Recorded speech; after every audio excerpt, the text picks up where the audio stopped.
Hang Xingwang, a corporate slave, unlocks the ultimate freedom system. The more he indulges, the richer he gets. From worker to boss, he crushes simps and rises as a godly tycoon. Our story starts with Hang Xingwang trying to get 2 days off work to deal with a family emergency from his boss, who could not care less if he tried. He even promised to make up for any work he might miss when he returned. He just really needed a few days. Without even looking up from his phone, the manager asserted that their department was short-staffed. Except for special circumstances like funerals, no other leave would be approved. The cause of the manager's distraction was the pretty lady dancing on a live stream. That's right, he's one of those coomers. Not an ordinary one, mind you. The manager was a high roller, the type who donates tons of cash to his favorite streams. As soon as he sent that rocket ship, the live stream burst with energy as the music and dancing got more intense. Meanwhile, Xingwang was still pouring his heart out for his sick mother, who needed someone to take care of her. The cruel manager suggested that Xingwang's father should take care of the mom. If that was not possible, then nearby relatives should take the role. If Xingwang's mother was in critical condition, the request might have been approved. Just then, the pretty lady on the stream thanked her big brother, the manager, for sending a rocket worth a lot of money. Seeing this bum of a boss who does not care about the well-being of his employees, Xingwang's anger rose. With his condescending tone, the manager insisted that Xingwang should make a few sacrifices to climb the ladder instead of making excuses to leave.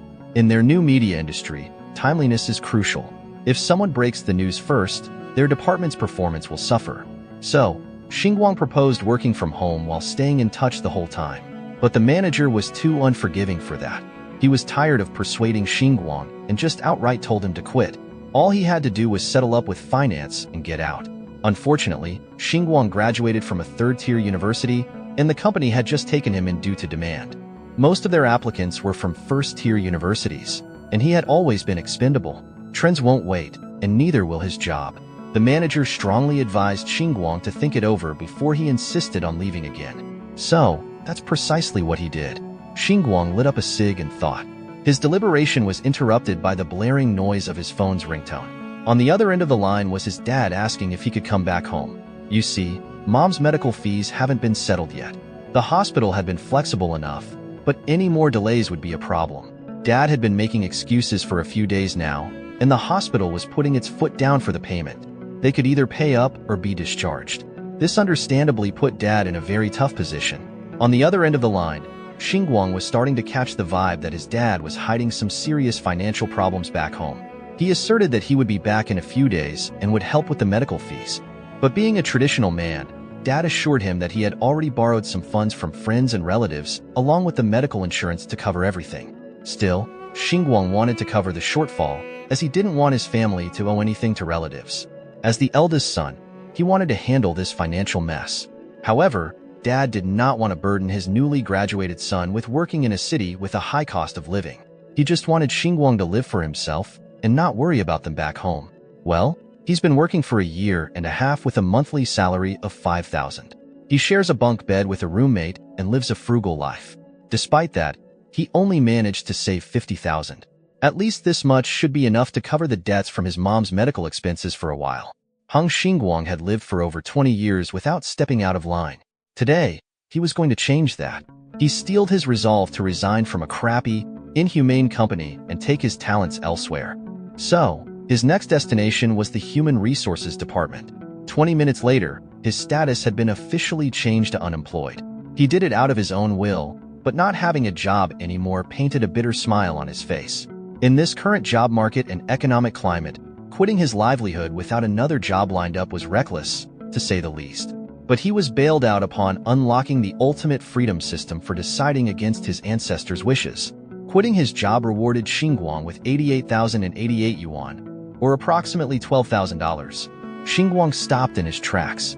He was just minding his own business when the golden text prompt appeared in front of him. At first he thought someone was playing a video on full blast nearby, to the point of buzzing inside his brain. But the interface in front of him explained that he should check his reward money and indulge freely. The more he spends, the more money he can get. The rich get richer. With his shaking hands, he carefully took his phone out of his pocket. The notification read that 88,888 yuan had been successfully deposited into his account. At first, The skeptic in him wondered if this was some type of new age scam or something. But the text message was official, and the money in his account had actually increased. With 138,888 yuan to his name, his painstakingly saved up funds had ballooned. The system assured its master not to doubt his awakening. All he had to do now was start living it up to his heart's content. Xingwang would never have believed it if he hadn't seen it with his own eyes. After checking his account, he actually found the mentioned amount of money in his account. There was no doubt now, he had really awakened the system. Now, all that was left was to figure out how everything worked and see if this system of absolute freedom could really help him. It was necessary to test everything in practice. His thoughts were interrupted by a woman's voice asking what he was thinking about. The girl who called out to him was Gao Wen, a blogger with 8 million fans. She wanted to know if he'd prepared her stream schedule. Gao Wen had 8 million fans for a reason. Her beauty and charm had tremendous power. At the sight of her, Xingwang's thoughts drifted away, and he didn't even hear what she said. Noticing his confusion, Gao Wen asked if he finally saw his older sister as a girl. Xingwang took it as a joke as usual. Throwing herself at him, Gao Wen said that she needed more operational resources because recently, the highest-paying fans had been paying less. Before that, Xingwang had always managed her streaming broadcasts. Online, she was known as the most attractive dance goddess. In real life, however, she was quite friendly and not arrogant at all. Also, her flaw as well as her strength was that she liked to joke around. That had been the case before, but now he had quit and wasn't responsible for it. He informed Gao Wen that the company would find her another manager. The girl worriedly asked why he had made such a sudden decision. Xingwang sympathized with her to some extent. Although she didn't look down on others, she treated him even better because he was her operator in the company. He was also the easiest person for her to work with, but now their roads were parting, and there was nothing to add here. In our hero's opinion, he finally became fully aware of reality. But Gao Wen did not plan to give up so easily. Using her witchy, sorry girl charms, she said she preferred to work with him and wouldn't trust anyone else. Xingwang's sanity was gone in an instant. He realized that he was charmed, but he wasn't going to lose so easily. At the same time, Gao Wen was trying to understand why Xingwang was acting so strange today. Usually, he always played along with her, but not this time. In a saddened voice, she asked if he really wanted to leave her. This might have worked on the old Xingwang, but now our hero was a completely different person. He wasn't going to be fooled by her pretense. Xingwang replied that he wanted to take a long vacation. Gao Wen started trying to seduce him with her charm again, and to be honest, she was quite good at it. Xingwang was having a hard time. However, it was already a foregone conclusion. He had a system with which he could become a billionaire. With that kind of money, he could get 10 of these beauties. After finally coming to his senses, Xingwang replied that Gao Wen should fix her nose makeup, as it looked a little crooked to him. Gao Wen, who had never heard such a thing in her life, was shocked. It seemed impossible to her, but she rushed to check it out in person anyway. Eventually, Gao Wen began to think that Xingwang's words were true, and her makeup on her nose was indeed a bit crooked. The broadcast was going to start soon, so there was very little time to fix this. At the same time, a system notification appeared in front of Xingwang, in which the system expressed its admiration for his determination. He refused to be a chain dog and was able to express his sincere feelings. For this, he received a reward of 23,001. Xingwang was once again shocked. He had done such a small thing and already received such a large sum. What could he get if he made his former boss crawl on his knees? But it was too early to think about that for now. Just like last time, he received the money into his account again. His balance was already 162,000 yen. Now Xingwang understood what absolute freedom meant. Now he could no longer be afraid to be himself. He could do whatever he wanted and get paid for it. What could be better than that? That day another devil was born on Earth. The beauty actually thanked him for pointing out her crooked nose. She also accepted that he was going his own way now, but was looking forward to a chance to work together in the future. This gorgeous woman actually wished him the best for his career instead of acting furious for being exposed. She was way too calm. Xingwang wondered if she was faking this nice act, or if she was just like this naturally. In addition, she even invited him to a farewell dinner treat for mentoring her on the technical side of things for so long. Gao Wen even offered to help him look for a new job with her connections to some industry bosses, believing in his top-notch skills. With the time they spent together before, she knew that he did not come from the best university. Maybe she was not conniving at all. Perhaps she was actually a decent human being. So, Xingwang reversed the invitation and offered to treat her to dinner instead. She was naturally worried that he would be struggling financially though. He laughed and used his departure as an excuse to stop being stingy. They might work together in the future, so this dinner could be considered an advance thanks. She smiled as she realized that he was already leaving when they hadn't had the chance to know each other at all. Since Xingwang had already packed up and was ready to head out, dinner after work should be perfect. Xingwang exited the building with a livelier pep in his step. He was born anew and was ready to experience the world on a whole new level. Before, if he could walk, he would never take the bus or subway. If he could take public transport, he would never take a taxi. If he worked overtime until 11, he would share a ride with someone. But looking at his bank account and the endless possibilities that had opened up to him, that might start to change. Even sharing rides in the dead of the night was a luxury for him in his daily life. So today, he would take the most expensive ride on the app and splurge properly on what he could not afford before. It did not take too long for a clean-looking silver car to pull up near him. The driver was personable and even wore a suit. This is what you get if you order a DD Premium ride. Xingwang's system quietly rewarded him with another 50,000 for being generous and taking a ride without looking at the price. Looking at the car, its sleek lines and the smooth sound of its engine could make anyone's blood boil with excitement. He remembered waiting for other people to share a ride with him, sometimes until after midnight, just to save a few bucks. His current situation was light years away from that. He had truly made a gigantic leap in social class. From today onwards, he would be a different person. The driver smiled and politely directed him to get in the car. His destination was confirmed to be the Baoxing Road intersection, a place called Liaoxiang Jianbing Pancake Shop, to be specific. Upon confirmation, the driver stepped on the gas and drove to the location. In the backseat, Xingwang gladly enjoyed the feeling of acceleration in an expensive vehicle. Smoke billowed from the tailpipe, and the driver showed off his impressive driving skills. With their speed, it did not take too long to reach Xingwang's destination. He got out of the car with a newfound sense of self, confident to take on anything now that he had unlocked a cheat code for reality and capitalism. The elderly lady working in the pancake shop practically knew him at this point. She also knew that his order was usually a jianbing without egg and sausage. But this time was different. He wanted the egg. In fact, he could afford all the eggs he wanted. But 2 should be enough. Also, he wanted 2 pure meat sausages. None of those lousy starch sausages. The people around him were impressed by his lavish order. When Xingwang had a monthly salary of 5,000, he spent 800 on rent and limited himself to 20 yuan a day on food. An 8 yuan plain jianbing saved him from starvation multiple times.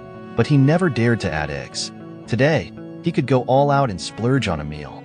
Just lining up to eat something worth 15 yuan was already a level up for Xingwang. He wanted the people around him to feel envy and jealousy as soon as they saw his 2 eggs and pure meat sausage. That's precisely what happened. The ladies blushed, and the dudes wondered when they could flex their eggs and sausages like this. This little stunt of making a significant leap from his impoverished living standards earned him another 20K from the system. Walking away from the stall while munching on good food, Xingwang enjoyed the beautiful afternoon with a satisfied smile on his face. He promised himself that he would add 5 eggs to his order next time. Back in his days as a student, Xingwang was so broke that he could not afford any kind of entertainment. After he got into the workforce, not only did he not have enough money, but he also lost all his time. These days, he doesn't even know what normal people do to be entertained. Walking aimlessly, he found himself near a familiar building. Suddenly, an idea struck inside his head like Jimmy Neutron having a brain blast. How could he forget about it? Now that he had plenty of money, he could live like one of those rich pricks who shop at the mall without looking at price tags.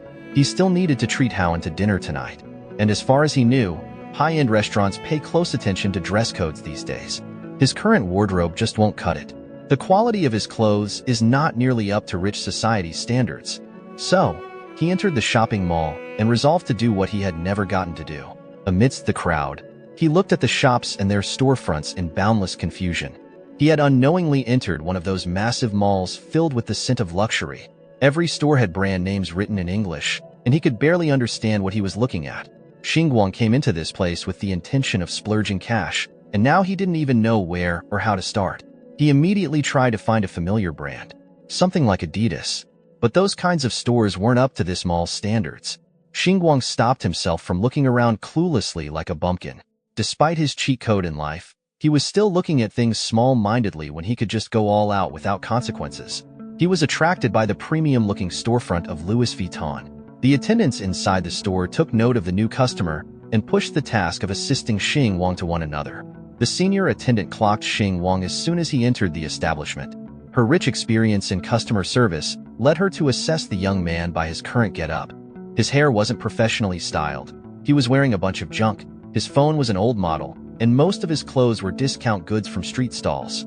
In other words, a broke boy had been spotted. The attendants had a non-verbal agreement to not assist someone who would never be able to afford what they were selling. Xingwang slowly caught up to this fact when he entered, and not a single attendant attended to him. Sure, he admitted that he might look like a broke boy right now, but their snobbishness was too obvious and nefarious. So he spoke up and explained that he was tired from work and didn't have time to browse. He just wanted to pick something worth 150,000 and be done with his shopping. But since these pompous sales ladies wanted to waste his time by acting high and mighty, maybe he would just go to the Hermes store next door. Hearing his threat, the attendants were alarmed. They might have foolishly misread a customer. So, every single attendant quickly flocked towards the young man. They showered him with pretty smiles while asking what he was looking for. Some even offered to sit him down and have some tea while browsing through the store's collection. This was one of the first instances of Xingwang learning that money really does talk, and it speaks volumes. By the time he was done shopping, he was already dripped out with flashy new clothes. His aura had undoubtedly gone up. He also learned that the service for wealthy people in luxury stores was undoubtedly first class. You don't even have to carry your bags. Someone carries them for you. The girl assigned to carry his stuff cheerfully and politely invited him to participate in a jewelry appreciation event at the end of the month, and he promised to come if he had time. She also proposed that they could just have his bags delivered to his residence for convenience. He refused to do it that way as he preferred to do things himself. With that said, he took the bags from the lady. With a refreshing smile and brilliant energy, the lady wished him well respectfully. On the way out of the shopping mall, Xingwang overheard some ladies talking about not being able to afford staple luxury brands like LV and Hermes. He looked at his wardrobe pickups and smiled. Yesterday, he wouldn't even dream of buying something so expensive. Today, he couldn't wait to spend more. The system watched him spend 3 years' worth of his previous salary in one go. This was his first big sum achievement, and it came with a 660,000 win reward, or approximately 90,000. Indeed, spending more leads to earning even more. From being a penny-pinching broke boy, he was now only a little bit away from becoming a millionaire. All he needed to do was work hard and live it up luxuriously. Xingwang now could not be stingy, and if before he would choose some cheap fast food, now he chose the most expensive restaurant in the city, Lingwei Western. For such a restaurant, our hero of course dressed appropriately. His appearance, probably for the first time in his life, was bright and luxurious. At the entrance, he was immediately met by a beautiful waitress, and she offered to guide the Honorable Mr. Hang to the reserved private room. Xingwang arrived a little early and Gao Wen was still busy with her work, so he was going to wait for her at the entrance. But the waitress assured him that there was no need for important guests like him to wait here. The private room was separated from the main hall and he could relax there, have a couple of desserts while he waited for his friends. Such a reception in such a prestigious place was quite unusual for Xingwang. Indeed, clothes make the man. When he entered this private room, the desserts and tea were already on the table and he could help himself. If he wanted anything else, he could just ring the bell. The waitress wasn't going to disturb our hero's rest, and he could enjoy his meal. The view from the private room was really breathtaking. The evening city was especially good. This was the first time Xingwang had seen the city from the height of the 40th floor. In today's day, our hero had firmly convinced in practice that as long as one had money, he could enjoy the best service. And what's more, as long as you have money, you can stand at heights inaccessible to others. Now all those long-held fantasies and dreams that Xingwang had could finally come true. But before all that, he hurriedly transferred some money home, a little so as not to shock his father. It was only 100,000. If his father had any questions about the origin of the money, our hero could simply justify that it was savings from a part-time job. It would be believable, and his father and mother wouldn't be too shocked. While our hero was relaxing at the restaurant, Gao Wen was sweating and working hard. She was performing custom dances, and the donations were pouring in, giving her no time for rest. There's a reason her broadcast got so many views. You know what I mean. Xingwang forwarded the location and the name of the restaurant. But of course she didn't read the messages because she was live streaming. Fans sent her one donation rocket after another, and Howen was grateful to them all. But it was time to wrap it up. That was all for today, and viewers will be able to see the follow-up tomorrow. Finally, this madness was over, and a tired and sweaty Howen could sit down and rest. Unfortunately, such a desirable moment of rest for her did not last long. Almost immediately, her friends came over.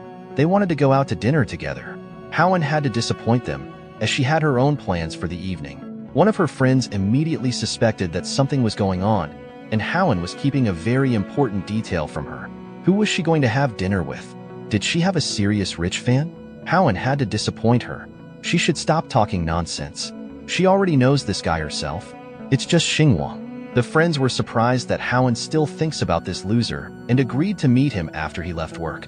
She definitely has feelings for him, no matter how hard she tries to hide it. Howen again advised them to stop talking nonsense. She's just grateful to him that Xingwang helped her a lot when he was an operator at the company. Now that he's left the company, it's just a farewell dinner. Besides, he'll treat. Hearing the key word that he would treat, the girls also wanted to go with her. It wasn't a date, so Howen didn't mind. Besides, they would probably eat something simple, and it wouldn't be too expensive for Xingwang. But if the friends wanted something expensive, they would pay for it separately. The blonde-haired friend was fine with it. She had a long day, and was willing to treat herself a little. Xingwang wanted to go too, and didn't want to take advantage of others at all. At least that's what she said. In fact, Xingwang just knew that Xingwang was so stingy that he didn't even add an egg to his pancake. She was very curious about what kind of fancy restaurant he could take them to for dinner. Of course, Howen couldn't read the minds of her greedy friends. So she suggested they meet in the parking lot after she took off her makeup. Soon they walked down to the parking lot together, where Howen's brand new car was parked. That evening, they were lucky, and no one blocked it. Jiang Qingqing had to admit that it had become difficult for her to get advertising contracts recently, and she didn't know when she would be able to buy a similar car. Howen suggested that she try to become a dance streamer, but Jiang Qingqing knew herself too well. It was too tiring for her.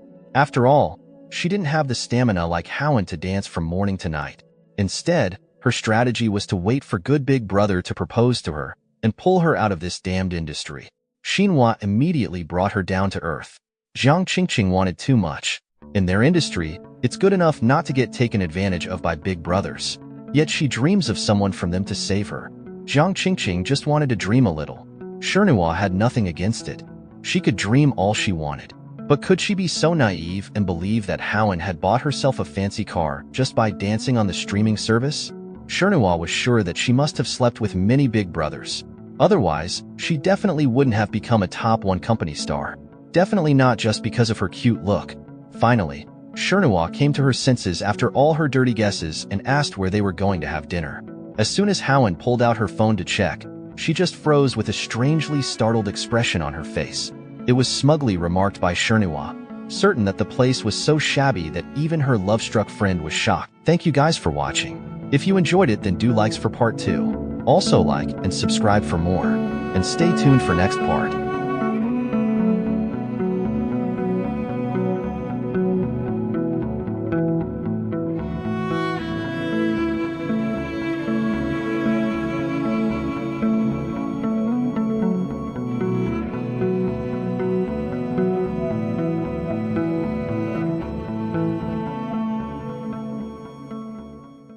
As soon as Howen pulled out her phone to check, she just froze with a strangely startled expression on her face.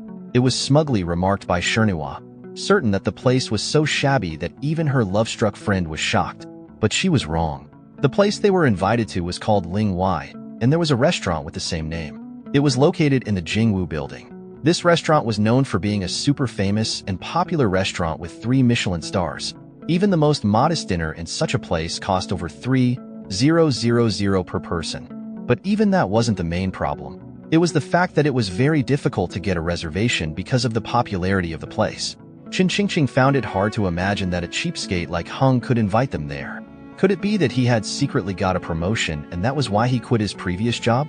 Xinhua assumed it was just some cheap restaurant in the same building. Some people like to post locations near famous places to show off and confuse others. Howen didn't believe her jealous friend and advised her not to be so quick to judge. As far as she knows, Heng is not that kind of vain person. But Xinhua was still sure that Heng would soon embarrass himself and and Haowen would change her wrong opinion of him. Finally, they got into the car and agreed to go and see. Through the night city with no traffic, they drove quite fast.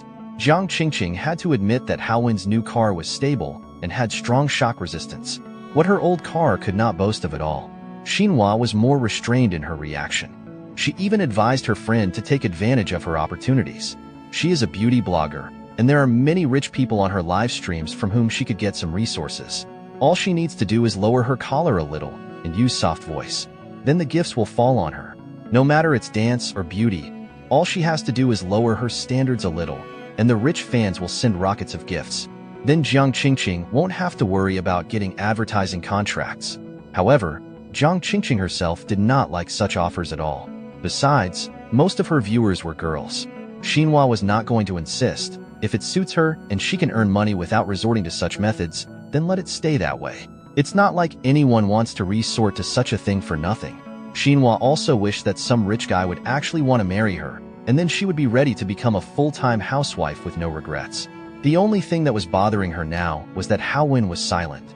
Was she really looking down on all of them? But as soon as she thought about it, Gao Wen spoke up. She thought a little differently. If a couple is together only because of momentary attraction, and the girl is not financially independent, then she will be in a vulnerable position in the family and will have no right to speak. And then the way the rich guy lives with her will be the same way he might live with someone else. So as long as a man has money, he will always have young girls around him that he can change at will. This was not a situation Heian wanted to be in. To Sinuo, her words did not sound very honest. She wished Heian would stop pretending to be all high and mighty. After all, she actually dances more provocatively than anyone else on her live streams. In reality, Heian just wanted to be self-reliant and earn as much as she could while she still could. A man might betray her, but money never. Finally, they arrived at the parking lot beneath the restaurant, and Heian stepped forward confidently. But Jiang Qingqing hurriedly stopped her, eager to double-check the location of the place Hong had invited them to once again. Even with Gao Wen's high monthly income, she probably wouldn't want to spend a lot of money here. What if Heng just gave her the wrong address? Xinhua agreed with her completely. It was embarrassing for her to walk into a high-end restaurant and then shamefully leave because they didn't have a reservation there.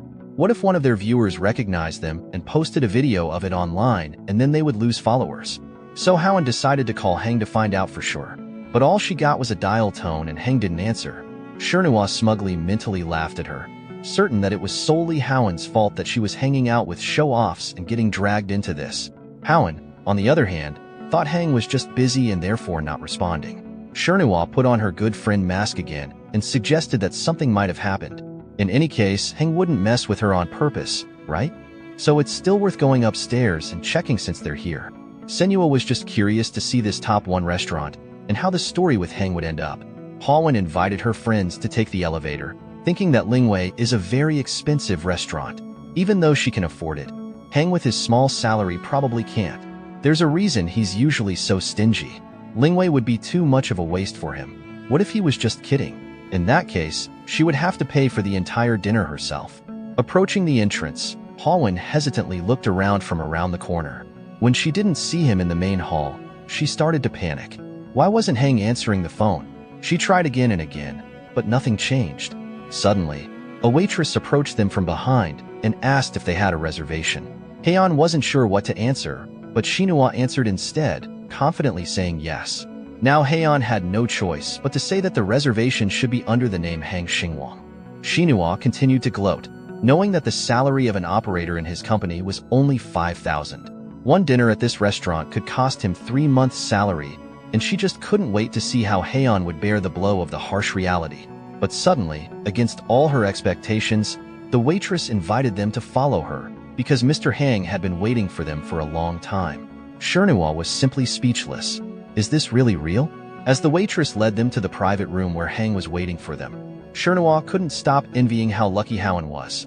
The company gives her resources, and she firmly occupied the position of top 1, leaving everyone far behind. Xinhua herself had to settle for second position. But as if that wasn't enough, there are all kinds of suckers trying to gain Gao Wen's attention. Even a stingy loser like Xingwang was ready to spend so much for her. Xinhua was sure that in the end he would end up with no money and no girl, but she wished she could be in Gao Wen's shoes. But then Xinhua would definitely not give even a chance to someone who pretended to be rich. The waitress led them to the elevator and sent them to the highest floor. Now Zhang Qingqing was really starting to worry that someone else with the same name as Hang might be waiting for them there. It was even hard for her to imagine how embarrassing it would be if they misunderstood everything. As far as she knows, this elevator here is strictly for the VIP clients, to make it convenient for them to get to the top floor with private rooms. It's just that the price of booking such a room goes up to 10,000 per person for the evening. Now, Xinhua was sure that someone else with the same name was waiting for them there. In her opinion, this was too much for Xingwang. He would have to spend his entire 3-month salary, and that's if he didn't eat or drink anything. Even if it was actually him, she was curious to see how he would handle himself when he saw that the 3 of them had come. One thing she had to admit though, this Xingwang is really smart since he picked the moment when someone with the same name reserved a seat in the restaurant and invited them here just to show off. But this whole show would soon be over, and she would bring him out. Finally, they arrived at the 40th floor, where a nice waitress who looked much better than the 3 of them invited them to come through and be seated. The only thing that bothered Howen was that Xingwang was not to be seen here, but Qingqing wasn't upset about it and immediately started taking pictures in such a luxurious restaurant. It was not allowed to take pictures in the lobby, but it was still possible to take pictures in the private rooms. Qingqing decided that whether they dined here tonight or not, if she managed to take good pictures, it would be considered a good night as if she had dined here. Xinhua did not share her enthusiasm and was in no hurry to join her. Qingqing was going to publish these photos later. After all, no one would know under what circumstances she had gotten here anyway. Xinhua continued to be not satisfied. She still thought that Xingwang was just a rascal who invited guests and didn't come himself, just like she expected. Qingqing was having a more pleasant time, recognizing that she had never dined at such an expensive restaurant in her life, and realizing that she might not get another chance, used it to the fullest to take more photos. Xinhua finally ran out of patience and demanded Gao Wen to tell her what Xingwang had said to her. She didn't want her friend to make a fool of herself if it turned out to be a misunderstanding. Gao Wen was also beginning to doubt that an ordinary office worker could afford to dine at such a place. She was about to leave when a waitress came to one door and started to wake Mr. Hong, who was sleeping there. Xinhua gloated that she knew it, and now Gao Wen would be humiliated. But Xingwang dashed all her hopes. He had just waited so long for them that he fell asleep, and when he woke up, he saw 4 or 5 missed calls. And now he hoped they hadn't at least waited too long for him. He immediately told the waitress to start serving. To the girls, his change in appearance from a poor guy in a hoodie to a rich guy in designer clothes was startling, especially for Howen, who didn't even know what to say. Qingqing immediately estimated that his branded clothes cost quite a lot. The jacket alone cost over $5,500. Xinhua was just flaming with envy and couldn't understand how this guy could be so rich in reality. Had he inherited money from a rich relative? It made her angry that such a loser was so lucky, and it made her even angrier that he was so skillful at hiding it all. Xingwang greeted Howen first and only then her friends. Qingqing he recognized immediately, but Xinhua didn't, and she had to introduce herself. Of course she tried to use all her charms, but our hero was not impressed at all. He remembered her video with beauty filters and was surprised that in reality she was so different. Xinhua tried to justify that it was because of her light makeup today, but inside she was just furious at her defeat. Of course no one saw this, and Howen nonchalantly explained that she took her co-workers with her after work, but if he minded, they could leave. Just at that moment, a bunch of waiters came in with lots of dishes. Of course the most expensive ones in the restaurant, which quite surprised Howen. Looking at the expensive wine, she realized that at this rate, even she wouldn't be able to afford to pay for such a dinner. She still couldn't understand what Xingwang was doing, and why she was wasting money like this. Qingqing honestly shared that she envied him, because he must have inherited some family business, and therefore could afford to quit his job and have such a fancy dinner. But Howen wasn't sure and couldn't confirm her friend's guess. Looking at the feast in front of him, Hang Xingwang was deeply disappointed. He did not have an appetite for this yuppie food. It looked nice, but it was too uppity for him. Excited, Zhang Qingqing asked for permission to take the first photo of the feast. Xingwang graciously let her do her thing. Being a content creator herself, Qingqing was quite a good photographer, and the pics were fire. Feeling sketched out by the situation, Husha Nua asked Howen what was really going on and why this guy had so much cash. Well, Howen and Xingwang were never really close. Apart from work-related stuff, they had never interacted. He was responsible for a few effective marketing campaigns, though. She even recalled seeing him live modestly. But maybe he was just a low-profile, pragmatic, and rich second-generation son of some conglomerate. He probably did not want a girl to pay for the meal, so he decided to reveal his real wealth.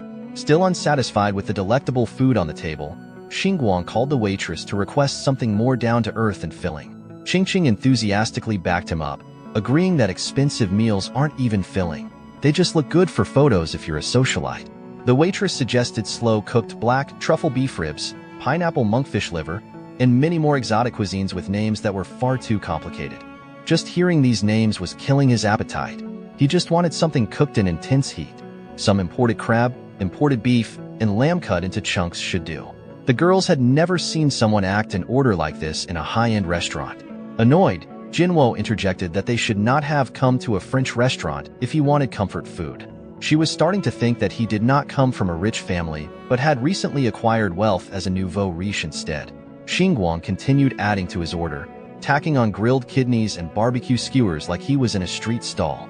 The waitress had to hurriedly apologize as she insisted that they only serve the restaurant's set menu items. That's when Xingwang requested the manager, as this was above the waitress's pay grade. In her experience working in this respected establishment, she had never seen someone so brazen. A few moments later, a pudgy man wearing glasses came in and introduced himself as the manager of the place. Just like the waitress, he apologized as they wanted to uphold their name as a French restaurant. Seeing the young man get denied made Xingwang very happy, even calling Xingwang a bumpkin in her head. He noticed her little smirk and took note of it. Still, he really wanted to have a barbecue in a French restaurant. So he offered 300,000 for the meal and promised an extra 50,000 as a tip if his requests were met. Hearing the massive figure he had just dropped, the manager had to make a judgment call. Even the girls were slack-jawed after hearing such a ridiculous offer. They watched as the dignified manager turned into an obedient puppy while asking the VIP for any more requests. Seeing the manager cave to his demands, Xingwang promised to gift him some kidney sashimi to commemorate his lost defiance. Looking dependable as hell, the manager promised to instruct the kitchen right away. The system saw him act thick-skinned, disregarding dining etiquette and making the restaurant change its rules, and it granted him 500,000 as a reward. This system was really proving itself handy when it came to saving internal conflicts. He told the girls that dining should be about relaxation and getting full, so they should do it right. Xing joyfully agreed. She was looking forward to uploading pics of street food served in a high-end restaurant, expecting more clout. After a few minutes, the servers entered the private dining room and slowly carted in the orders. Although it was supposed to be normal street food, the restaurant managed to make it look delectable. Seeing this impressive spread of meals, Qing became certain that money talks no matter what the situation was. She was just itching to let everyone know that she had barbecue skewers at a 3-star Michelin French restaurant on the top floor of the tallest building in Beijing. Finally, the VIP and the ladies could start their dinner. By the time they were done, sticks were neatly stacked on the table, and the skewered meats had nearly been devoured fully. Xingwang gracefully wiped his mouth and excused himself, saying he needed to go to the restroom. As soon as he got up from the table, the ladies started speculating about how wealthy he really was. His outfit alone must have cost at least 22,000. Xing proposed the idea that he just worked at the production company because he wanted to get close to Howen, but she thought he was just trying to be low-key and work a normal job. And now that he's out, he doesn't care anymore. Normal people could not help but be envious that some rich second-generation heirs get to experience life however they want. Morbidly curious, Manhwa asked Howen if she was moved by the spending and if she liked Xingwang. If you asked Qing, she would definitely say yes. Being lavishly treated and spent on just for dinner would make her heart flutter. Manhwa reckoned that Howen must have already known about Xingwang and was keeping him to herself. That she wasn't interested in her top donor because she had her sights on a bigger fish all along. But she swore that she had no idea. They were not even close when they worked together. They never had any private interactions, and she had no idea that he was this loaded before tonight. All she knew was that Xingwang had a great work ethic. He was ambitious and hardworking, often doing overtime. Manhwa accepted that Howen really had no idea. She also raised the possibility that all these flexes were fake. Many people pretend to be wealthy to impress girls. Some livestream top donors do the same. These people would even go as far as going into debt to spoil their girls. If that were really the case, Qing would have liked to commend Xingwang for his acting skills. This witch, Xingwang, was suddenly struck with the idea of verifying whether the boy was really wealthy or just faking it. Gao Wen quickly shot down the intrusive idea. That boy treated them to an interesting and expensive dinner. The least they could do was to stop doubting whether he was a fraud. Xingwang explained that Gao Wen was underestimating her value to a man. A normal person could gain a lot by being connected to a popular streamer these days. That's how manipulative people operate. They charm you in, make you feel special, and once you're emotionally invested, they show their true colors, and it would be too late to get out at that point. Gao Wen had no intention of pursuing anything romantic with a work friend just because she was taken out for dinner though. Manhwa finally put her foot down and told the other ladies to just follow her lead as they verified his status. The party of 4 wrapped up dinner and headed for the parking area. If Xingwang was really faking his wealth, then Gao Wen would gladly cover all expenses tonight. She didn't want a hard-working man to go down such a deceptive path. She genuinely believed that there was nothing wrong with an honest and simple life. Qingqing broke the silence by asking Xingwang if he had a girlfriend. He honestly confessed that he had been single since birth, eternally alone in the romance department. She was surprised by that answer. She must have been expecting him to answer like a player. But Xingwang was so focused on his career that he hardly had time to think about dating. Being a corporate slave was demanding enough, but at least he got paid. If you add being a lovesick fool to that, it would be too much trouble. Just thinking about taking care of another person while he could barely take care of himself was horrifying. Since it was only 5 minutes past 9, Sunwoo proposed that they continue the evening at a bar. She even offered to treat them to a few drinks. She was a regular at Fugue Bar, a bar full of internet celebrities where they could network. Not seeing any harm in it, Xingwang agreed. And so, they drove to their next destination. Xingwang looked at Gao Wen by his side and could not help but think. Now that he had some capital to invest, maybe he could open his own media company in the future. His background in running operations might help in that field. Plus, he could get acquainted with internet celebrities. In doing so, he could be the next titan of the industry with all kinds of assets in his hands. Upon arriving at the bar, Manhwa gave them a heads up that she could only afford about 2 drinks for each person. That was not a problem for the party at all. This night was just about going out and having fun. In the parking lot, all kinds of luxury vehicles were lined up. Their drivers were naturally wealthy. Meanwhile, Xingwang was just excited to enter the famous Fugue Bar he had heard so much about.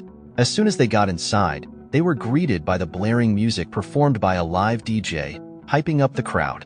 In booths and on the dance floor, there was all kinds of touching that was not very YouTube-friendly. The party of 4 settled in one of the empty booths to have their drinks. Manhwa ordered a margarita and urged everyone to get whatever they wanted. Qingqing got the pink lady, and Gao Wen ordered a non-alcoholic lime mojito as she still had to drive afterward. Manhwa quietly observed what Xingwang would order. She was starting to see the look of someone who had never been to a bar. When she snapped him out of his daze for the order, Xingwang just waved his hand and told her that anything would be fine. Since that was the case, Manhwa got him a Long Island iced tea, a strong drink perfect for making someone spill the truth while drunk. This which was really locked in to prove that someone was broke. The music was loud and the people were lit, drunk, and having fun on the floor. While enjoying their respective drinks, Xingwang brought up a special bartender named Danny who made amazing but pricey drinks. Gao Wen knew that this was another one of her schemes to get Xingwang's wallet out. She wanted to make him face reality if he really was faking this display of wealth. While she was scheming, he was casing the club for influencers who might become potential business partners to make more cash in the future. Manhwa did not like being ignored. When he finally looked her way, Manhwa proposed that they play dice to stomp the boredom down. He seemed receptive to the idea and asked how the game worked. Manhwa didn't just want to play a normal game of dice. She wanted something more exciting. If you lose, you take off a piece of clothing. But you can bail yourself out of stripping with 10,000 instead. Manhwa smirked at the audacity of this woman. He stood before the witch and reminded her that he used to be the company's operations manager, and he knew all about her info and skills. He knew this girl was a dice expert. Ordinary people could not beat her. Realizing that her plan to humiliate and extort money had backfired before it even started, Manhwa was stun-locked. Xingwang started going off. He knew what this girl was thinking. A mere operations guy earning 5,000 a month with no bright future ahead was pretending to be rich. He already knew that she was toxic trash from the start, but he wanted to let things slide to keep his night with Gao Wen fun. But it led to him being seen as an easy target. He wasn't stupid or a pushover. He could see through Manhwa's disdain completely. So, the system rewarded him for standing up for himself and exposing another person's scheme. It netted him a cool $1 million, pushing his current balance to 1.89 mil. Xingwang did not deny that he did not come from a rich family. Manhwa immediately took this as a confession to support her case that he was just pretending. He was not done speaking, though. Suddenly, the laid-back Xingwang was gone as he flaunted his power. Instead of playing dice, he would gladly give her 300,000 to strip all her clothes and walk out of the bar naked. Feeling uncomfortable, Manhwa played the damsel in distress role perfectly. Gao Wen had to step in and defuse the situation, urging him to sit down and play with her for a while instead. Seeing him back up, Manhwa started back up again, telling him that he did not have 300,000 yuan to throw around carelessly. He just replied by addressing the whole bar and treating everyone to 300,000 yuan worth of drinks. That's the literal definition of FU money. His golden card shimmered with the bar lights. Thank you guys for watching. If you enjoyed it, then do likes for part 2. Also like and subscribe for more. And stay tuned for next part.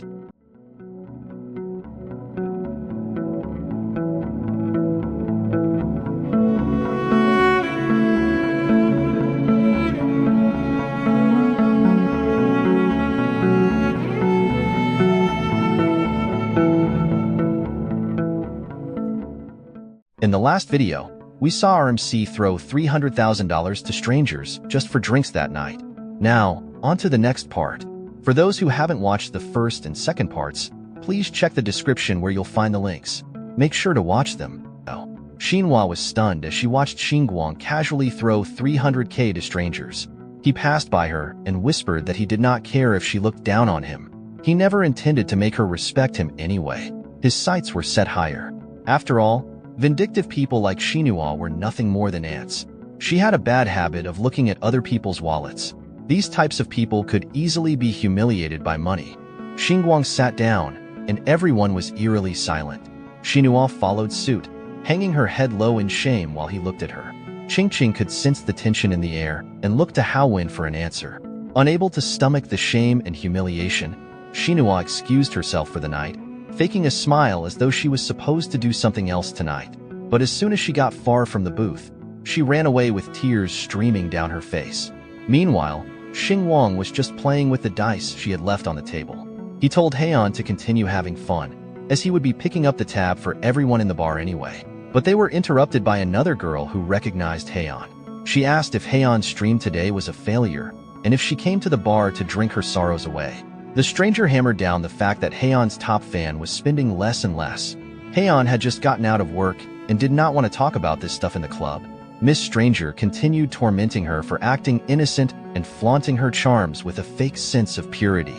Finally ticked off, Heian swiped the stranger's hand away, staring daggers right into the girl's soul. Xingwang quietly watched as this all went down. Instead of leaving, the strange girl sat in the booth and proposed that they should not pass up a good opportunity to stream together. So, GA went live and greeted her viewers while introducing Gao Wen. She also asked her viewers if they would like to see a live PK in the bar. GA acted helpless while telling the chat that Gao Wen was not feeling the challenge and urged them to convince her to agree. Immediately, her phone notifications blew up with all sorts of requests for her to take the challenge. GA had set the scenario up. Her big shots were ready to support her tonight to finally surpass Gao Wen as the top dance streamer. It would only be a matter of time before those top fans made their move. For now, Gao Wen had to take a phone call from the agency. As expected, it was the executives pressuring her to go live immediately and not miss the opportunity to trend. Even though she was not in good condition, the higher-ups had already paid for promotion, and if she did not start streaming, there would be consequences. While Jai entertained her chat, Gao Wen dejectedly came up to her after being forced to take the challenge. When asked if she was scared, the top dance streamer just urged the number 2 to get started. The people cleared the dance floor to give the two plenty of space to duke it out.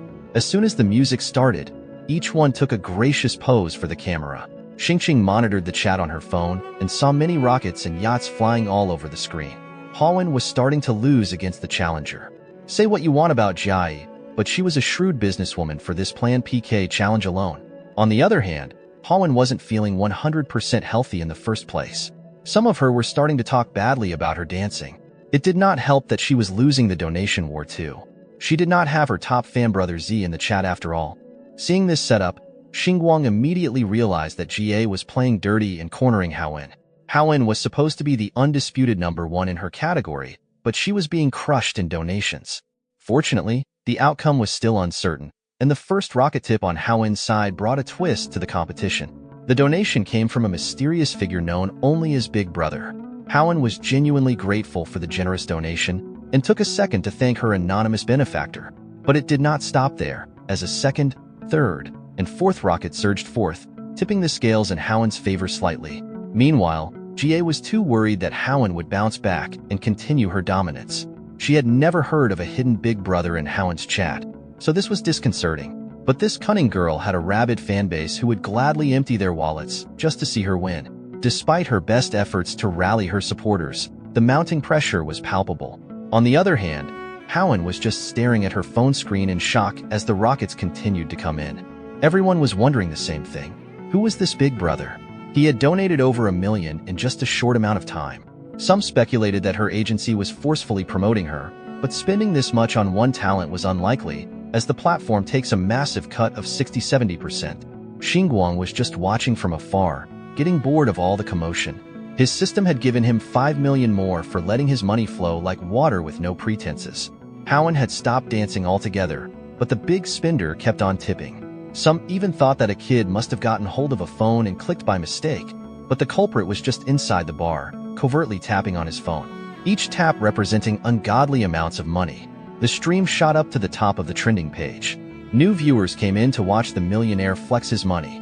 Even when Gao Wen asked if she could catch her breath, the rockets never stopped launching. By now, 2,000 rockets had been sent in a small PK contest. GA's diamond-level Big Shots group was in chaos, refusing to lose to a single big spender. For the sake of their girl, they needed to fork out some serious cash too. Because of this, GA's progress bar started fighting back as rockets were launched one after another.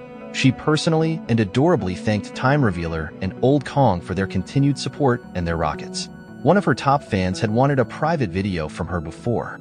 He was rich and generous, so he definitely wouldn't miss the chance to play the hero. That man was Boss Tong, and with him joining the rocket war while Gao Wen's side died down, victory seemed within reach.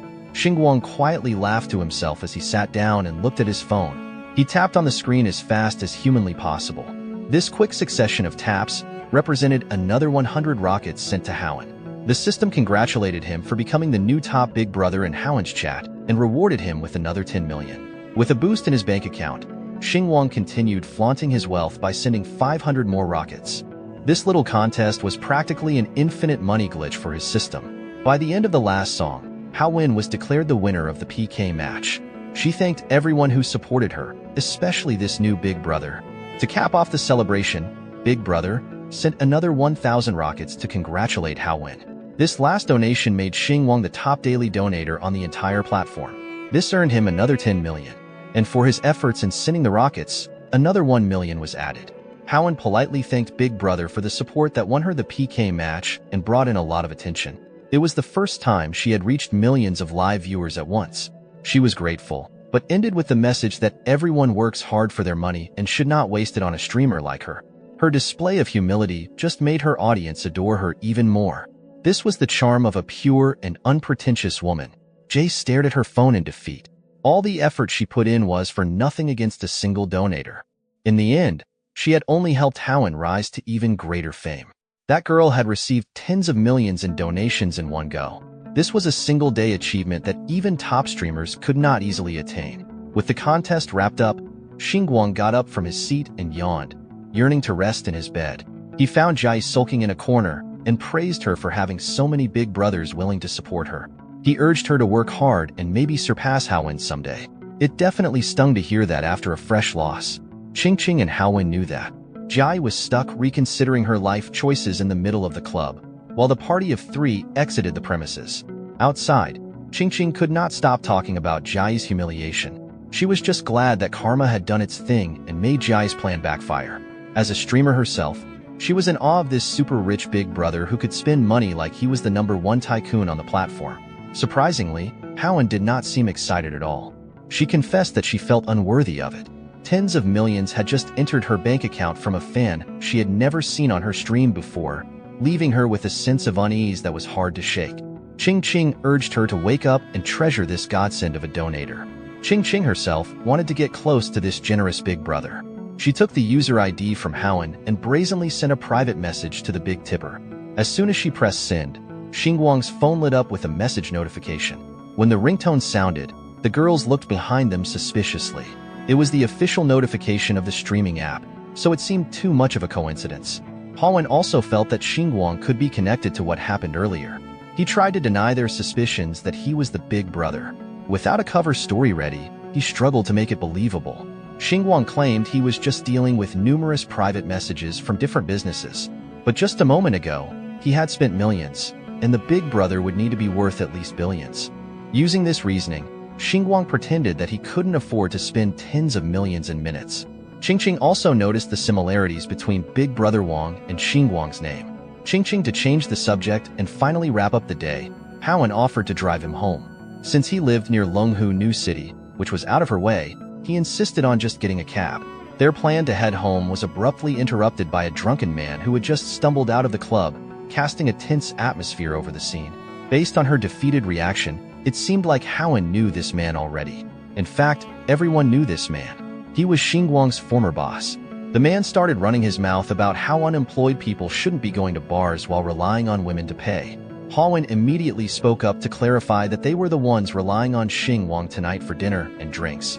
The belligerent boss was shocked to hear such a ridiculous thing. He interpreted what she said as Howen kindly covering for the poor guy's dignity. Drunk boss argued that everyone's bill had been taken care of by a mysterious person, so it should not be possible for Xingwang to treat the girls to drinks. He continued calling Xingwang a poor man who didn't have much aside from his sweet talk to charm women. Xing decided to step in too, insisting that Xingwang had treated everyone in the bar. The drunk boss immediately lashed out, telling her to shut up. He told Qingqing to stop being so cocky after gaining a few fans when all those fans were fake. This comment surprised and confused the carefree girl, leaving her feeling exposed and vulnerable. It was a harsh reminder that her success was not entirely her own, and it shook her confidence. Drunk boss proudly revealed that the company had spent a lot on Qingqing's promotion, even buying fake followers. All she did was do her makeup without securing any ad deals. Qingqing was essentially a money-losing asset, unlike Howen, who could dance for a single night and bring millions to the agency. Without stopping, the boss suggested that Qingqing should wear less during her tutorials on stream, instead of pretending to be pure. Maybe she could also go down the route of a dance streamer. As for Howen, he offered her a supporting role in a TV drama, saying he could make it happen if she agreed to spend the night with him. Before the drunken boss could get his grubby hands near Howen, Xingwang, fueled by a sense of justice, grabbed his hand with force. The power struggle was palpable as he stared his previous boss in the eyes and told him to show some respect to the ladies. Annoyed, the boss swiped his hand away and called Xingwang a lowlife trying to play the hero. He mocked Xingwang, asking if he could provide Howen with the resources she needed while wearing a knockoff LV bag covered in logos. Xingwang had heard enough of the drunk's senseless ranting, so he told him to get lost. Howen looked at his determined expression and saw a spark there. He looked just like a knight in shining armor. She stood up for herself, her voice steady and her eyes fierce, as she threatened to terminate her contract with the company if she was harassed again. The boss, manager he, listened to her threats and laughed. He reminded her that she had signed a 5-year contract with the company with 1 more year left. If she forced an early termination, she would have to pay a 10 million penalty. With the money she earned tonight and her previous savings, she could easily afford that much. Knowing this was true, manager he grew even more enraged.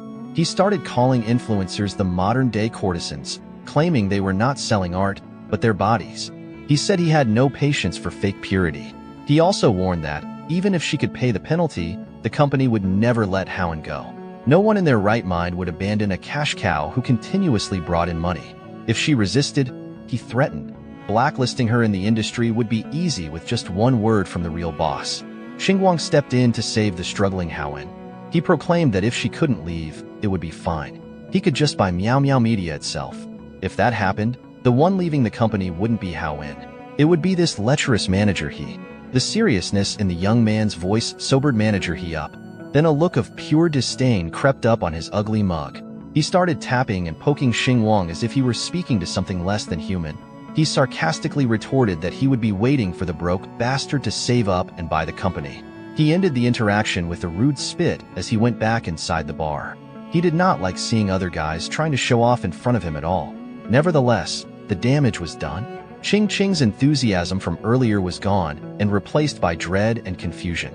She started wondering if all her viewers were really fake, just bots and paid watchers. Gao Wen noticed that her friend was starting to spiral down a dangerous path. Qing loved her livestream fans. She appreciated those big shots that threw money at her. And thinking that the company was behind it all was making her question everything. Thankfully, Gao Wen, her friend, was there to ground her in reality. Qing had a lot of people watching her makeup streams. He was just trying to put her down and manipulate her into thinking that she owed everything to the company so she would remain obedient. Gao Wen knew better than to be upset by that scumbag's words. But Qing did not. Xingwang watched the girls console each other and could not help but feel affected. Gao Wen expressed her gratitude to him for standing up against that bastard manager. Qing also did her part and clarified things, even though they ended up pissing off the manager. If it had not been for this incident, she would have never known that the company looked down on their talents so much. Qing was done feeling sorry for herself and was now extremely angry. Gao Wen turned to Xingwang and asserted that they were just former colleagues, and he did not have to stand up for her like that. He smiled brightly and assured her that it was fine. He had disliked that bastard boss for a while, so it was nice to blow up for once. Gao Wen smiled too, slowly seeing the charm of the young man. It was still unsure whether they would get a chance to meet again, but she wished him well and hoped that Xingwang would soar high now that he was on his own. The co-workers got a lot closer that night. As they exchanged their goodbyes, they shook each other's hands. A mutual respect had formed between the two. Gao Wen and Qing drove away to head back home. Xingwang was left on the side of the road after insisting on taking a cab by himself. He was so focused on sending rockets earlier that his big brother identity almost got revealed by a notification sound. By the end of the day, his bank account balance had reached a whopping 109 million yuan. He was about to reach billionaire status at this rate. Before celebrating this massive leap in life, he looked up ways to go back home. A train ticket would be far too normal, so he chose to book a flight. The plane tickets were quite expensive, even though it was just a domestic flight. The green train he had taken before was only a bit over 300 yen, so seeing the price tags on the plane tickets was quite jarring. Xingwang sighed and tapped on the booking confirmation. Splurging on transportation should not be a problem from now on. Xihao Airlines scammed 4,000 yuan out of his pockets, but it should lead to a smoother ride back home. Also, the system gave him 10,000 for selecting the most expensive first-class choice. For tonight, Xingwang went straight back to the dorm room to get some much-needed rest. After the eventful night out, his peaceful rest stretched into late in the morning. He would have stayed serenely stuck to the bed if it were not for the aggressive knocking on his door and the landlady's grating voice asking for rent payment. Hearing her voice automatically made Xingwang's body wake up in distress and annoyance. The same thing always happened every month, a week before the rent's due date. This landlady had nothing better to do than nag for payments. He was practically traumatized by this psychological torture, no matter how hard he tried to cover his ears. At 6 a.m., he finally decided to get out of bed and face the problem head-on. The landlady's knocks never stopped all the way through. When he opened the door with his phone in hand, the landlady started going on about how young people were so lazy that they had to be constantly reminded of their responsibilities. Without talking to the lady, Xingwang quickly scanned the QR code she was carrying and sent the money over. He paid one whole year of rent in one go, stunning the strict landlady. Her phone notified her that 10,000 yuan had been successfully received. But as far as she knew, this broke Xingwang should not have this kind of money to pay at once. She was starting to get suspicious. There was even an extra 400 yuan in the transfer. Xingwang just called it a service fee, so she would never nag him for rent for a whole year. After sleepily yawning at her face, he slammed the door closed, leaving the loud landlady speechless. She wanted to argue with him, but she could not think of anything else to bring up. Xingwang finally had some peace and got back to bed. Since the flight he booked was leaving at 10, he reckoned that he could stay in bed for 3 more hours. His roommate, the guy on the lower bunk of the bunk bed, asked if he had hit the jackpot or something. He couldn't really respond since he had drifted off to dreamland once more. Paying an entire year's rent and even tipping the landlord showed off the new heights he had reached. For that, the system rewarded him with a villa in Swan Bay of Sang City. No matter how sleepy he was, that system notification was enough to wake anyone up. He analyzed the system's message carefully to double-check if he read it right. Not only did he own a house now, but he also held the keys to his new villa. His roommate just looked at Xingwang like a weirdo. Thank you. In the last video, we saw our protagonist gain a villa from the system, then wake up from his dream. For those who haven't seen the previous part, you can find the link in the description. Now, let's jump next. His roommate just looked at Xingwang like a weirdo. Our boy, Xingwang, sat up in his bed and began the process of locking in. You should do the same. He parkoured over the top bunk guardrail, jumping down to the floor. Curious, his bunkmate asked where he was rushing off to so speedily. Xingwang ran to the door and simply told his roommate that he was finally going back home. His first stop was the airport, and he wouldn't be coming back for a while as he took care of business there. His roomie ran after him, reminding Xingwang to pack his luggage, but there would be no need for that. He was too focused on going home and getting his mom a VIP hospital room. In her standard accommodation, Dad was peeling apples for sickly Mom. Dad notified her that their son would be coming over. That kid was so excited that he sent 100,000 yuan, which he allegedly earned through part-time work. Mom was worried that her son was getting mixed up in something illegal to earn that much from part-time gigs. Dad just laughed, as he knew his son too well. He knew that Xingwang was not the type of kid who would do something like that. Speaking of Xingwang, the rich blonde Jigachad burst into the room, making his flashy entrance. The look of worry was evident on his face as he asked how Mom was doing. He was a good son who didn't want his mom to feel any discomfort whatsoever. She assured her boy that she was fine. She just needed minor surgery for her illness, but her vitals were promising. Dad had already guaranteed this on the phone, yet he still came all the way home, and it looked like he had run all the way to the hospital with how sweaty he was. As he handed a peeled apple to his boy, Dad worriedly asked how work was going, and if he had any trouble with the bosses for taking leave. Xingwang chose to be honest and wholeheartedly confessed that he had quit his job. At first, his parents were shocked at such a drastic decision. Any parent would have reacted the same way. They did not reprimand him for doing so. They knew their Xingwang was a good son who would always land on his feet. They also knew that he had been through a lot in the city, but now he could take a good rest and eat well at home. Suddenly, Xingwang's worries melted under the reassuring words of his mom and dad. They truly were his safe harbor. They had always been understanding and supportive of him. He then asked his dad if the medical bills had been settled properly. Dad explained that most of the borrowed money had been paid yesterday after their call. He even wanted to transfer the 100,000 back to Xingwang so he could spend it on himself, as young men needed money for many things these days. Xingwang declined and told his dad to keep it for their expenses. As for the remaining unpaid debts, he would like to settle them and pay them back quickly too. Hearing that, Dad started feeling a little awkward as he mentioned the relatives they had borrowed from. Seeing how his dad was acting, Xingwang already had a bad feeling about this debt. There was a possibility that his father had to get a loan from his uncle, and that wasn't a good idea. He stormed out of the room with the intent of paying those people back immediately. Dad argued that he would find a way to pay them back soon, so Xingwang should just relax. He knew that his boy worked hard to save money and he did not want to mess with his kid's future. Seeing the boys argue, Mom's tears started pouring down. She blamed herself for being sick and burdening the family.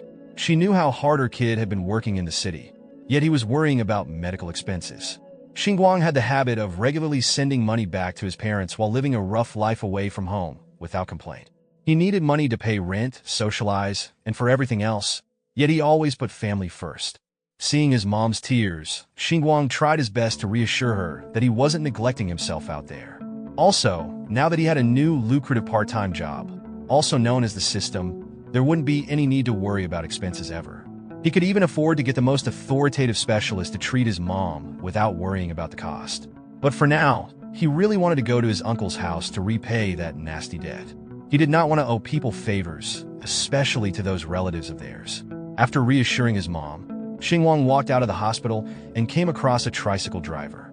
He hopped on the back of the tricycle and asked the chill-looking driver to take him to 32 Hudong Road. The engine roared, and they went off on their merry way.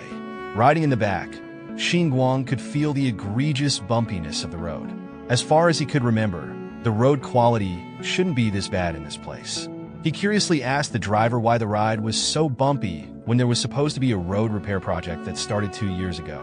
Well, the government did start the repairs, but they just made it worse than before. They said the contractors colluded with officials and ran away with the money halfway through the project, leaving the road torn up and unfinished. Hearing this blatant incompetence and corruption pissed Xingwang off. The higher-ups in this place were truly lawless. In a poor region in the middle of nowhere, things were always tough. He could not help but think that if his family weren't financially stable enough to support his education, he might have been stuck in this hellhole of a town forever. After the long and bumpy ride, Xingwang transferred 5 yuan to the kind driver. They used WeChat to remind him that they were in China. Xingwang looked at the luxurious house in front of him with annoyance. They were supposed to be relatives, but these people lived in a 100 square meter mansion, while his family only had a few dozen square meters of brick and concrete. If it weren't for them taking all the money from his grandfather's relocation compensation, there would not be such a massive gap between their families. Now, they even had to borrow money for medical expenses. He gnashed his teeth and proceeded to knock on the gate loudly. Surprisingly, a pretty young woman with red hair and questionable pants came out of the gate to answer. She knew Xingwang, and he knew her. Her name was Wang Ju. But why was she in his uncle's house in the first place? When he posed the tough question, Wang Ju just stood there as if she could not come up with a proper answer. But then Xingwang's cousin also showed his extremely punch-worthy face and put his arm around her shoulders. He arrogantly announced that Wang Ju was about to be Xingwang's cousin-in-law now. Xingwang did not really care about their relationship. He just wanted to see if his uncle was home, so he could repay the debt and be done with it once and for all. Wang Ju looked at his reaction and assumed that Xingwang must be acting cold because he was still attracted to her and hung up on her. Seeing his girl look at his cousin softly, the bastard cousin slapped her on the ass. He looked at her threateningly and grimly reminded Wang Ju that she was about to be his wife, so she should not let her eyes wander. She assured him that she was just looking at how fascinatingly pathetic Xingwang had become. He was not wearing a single branded item. Xingwang claimed to live in a big city, yet he was going backward. Wang Ju believed that the countryside was a lot better. There, her husband could wear Adidas and Nike anytime he wanted. Her bro was flexing Adidas and Nike in front of 100 millionaires. The dumb couple let Xingwang in, and he found his uncle playing cards with a few buddies in the lavish living room. Uncle introduced his nephew, who worked in the big city, to his pals, and the hint of condescension was obvious. Riding in on the fun, the bunkin card players asked if Xingwang earned big bucks in the big city. They knew some people who moved to the big cities and earned hundreds of thousands. Cousin Dakai came in to deliver the gut punch, telling everyone that Xingwang was so successful that he worked like a horse for a mere 5,000 yuan a month, while they paid old ladies to feed pigs in the village for 3,000. He continued tormenting his cousin, asking how much Xingwang had in savings. With the exorbitant rents in the city, he might be taking home less cash than the pig feeders. Xingwang ignored the annoying cousin and went straight to business. He told his uncle that he came by to repay the debt, not to make small talk. Uncle was too focused on his cards, though. It looked like he was winning, after all. Uncle assured his nephew that there was no need to rush, as he understood how difficult it must be for Xingwang's family. He would be charging interest anyway, so this was not charity. Xingwang continued trying to be polite, but Uncle just refused to take his money. They all thought he was struggling with no cash to his name, but our boy was insistent. He wouldn't leave this house as long as the debt remained unpaid.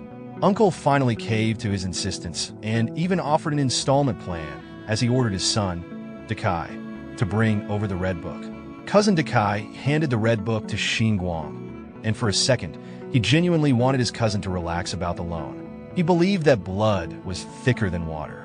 But Uncle asserted that the family's college graduate was too prideful and didn't want his relatives' money, even though they should be helping one another as a family. A moment later, Xingwang finished transferring 51,000 yuan to his uncle's account to cover the debt and interest. Uncle hurriedly checked his balance on his Nokia phone, and his eyes almost popped out of their sockets. The kid really did it. He really transferred the full amount. Surprised, he turned to Xingwang and curiously asked where he got the money from. Xingwang headed for the door and simply answered that he earned it by working in the city.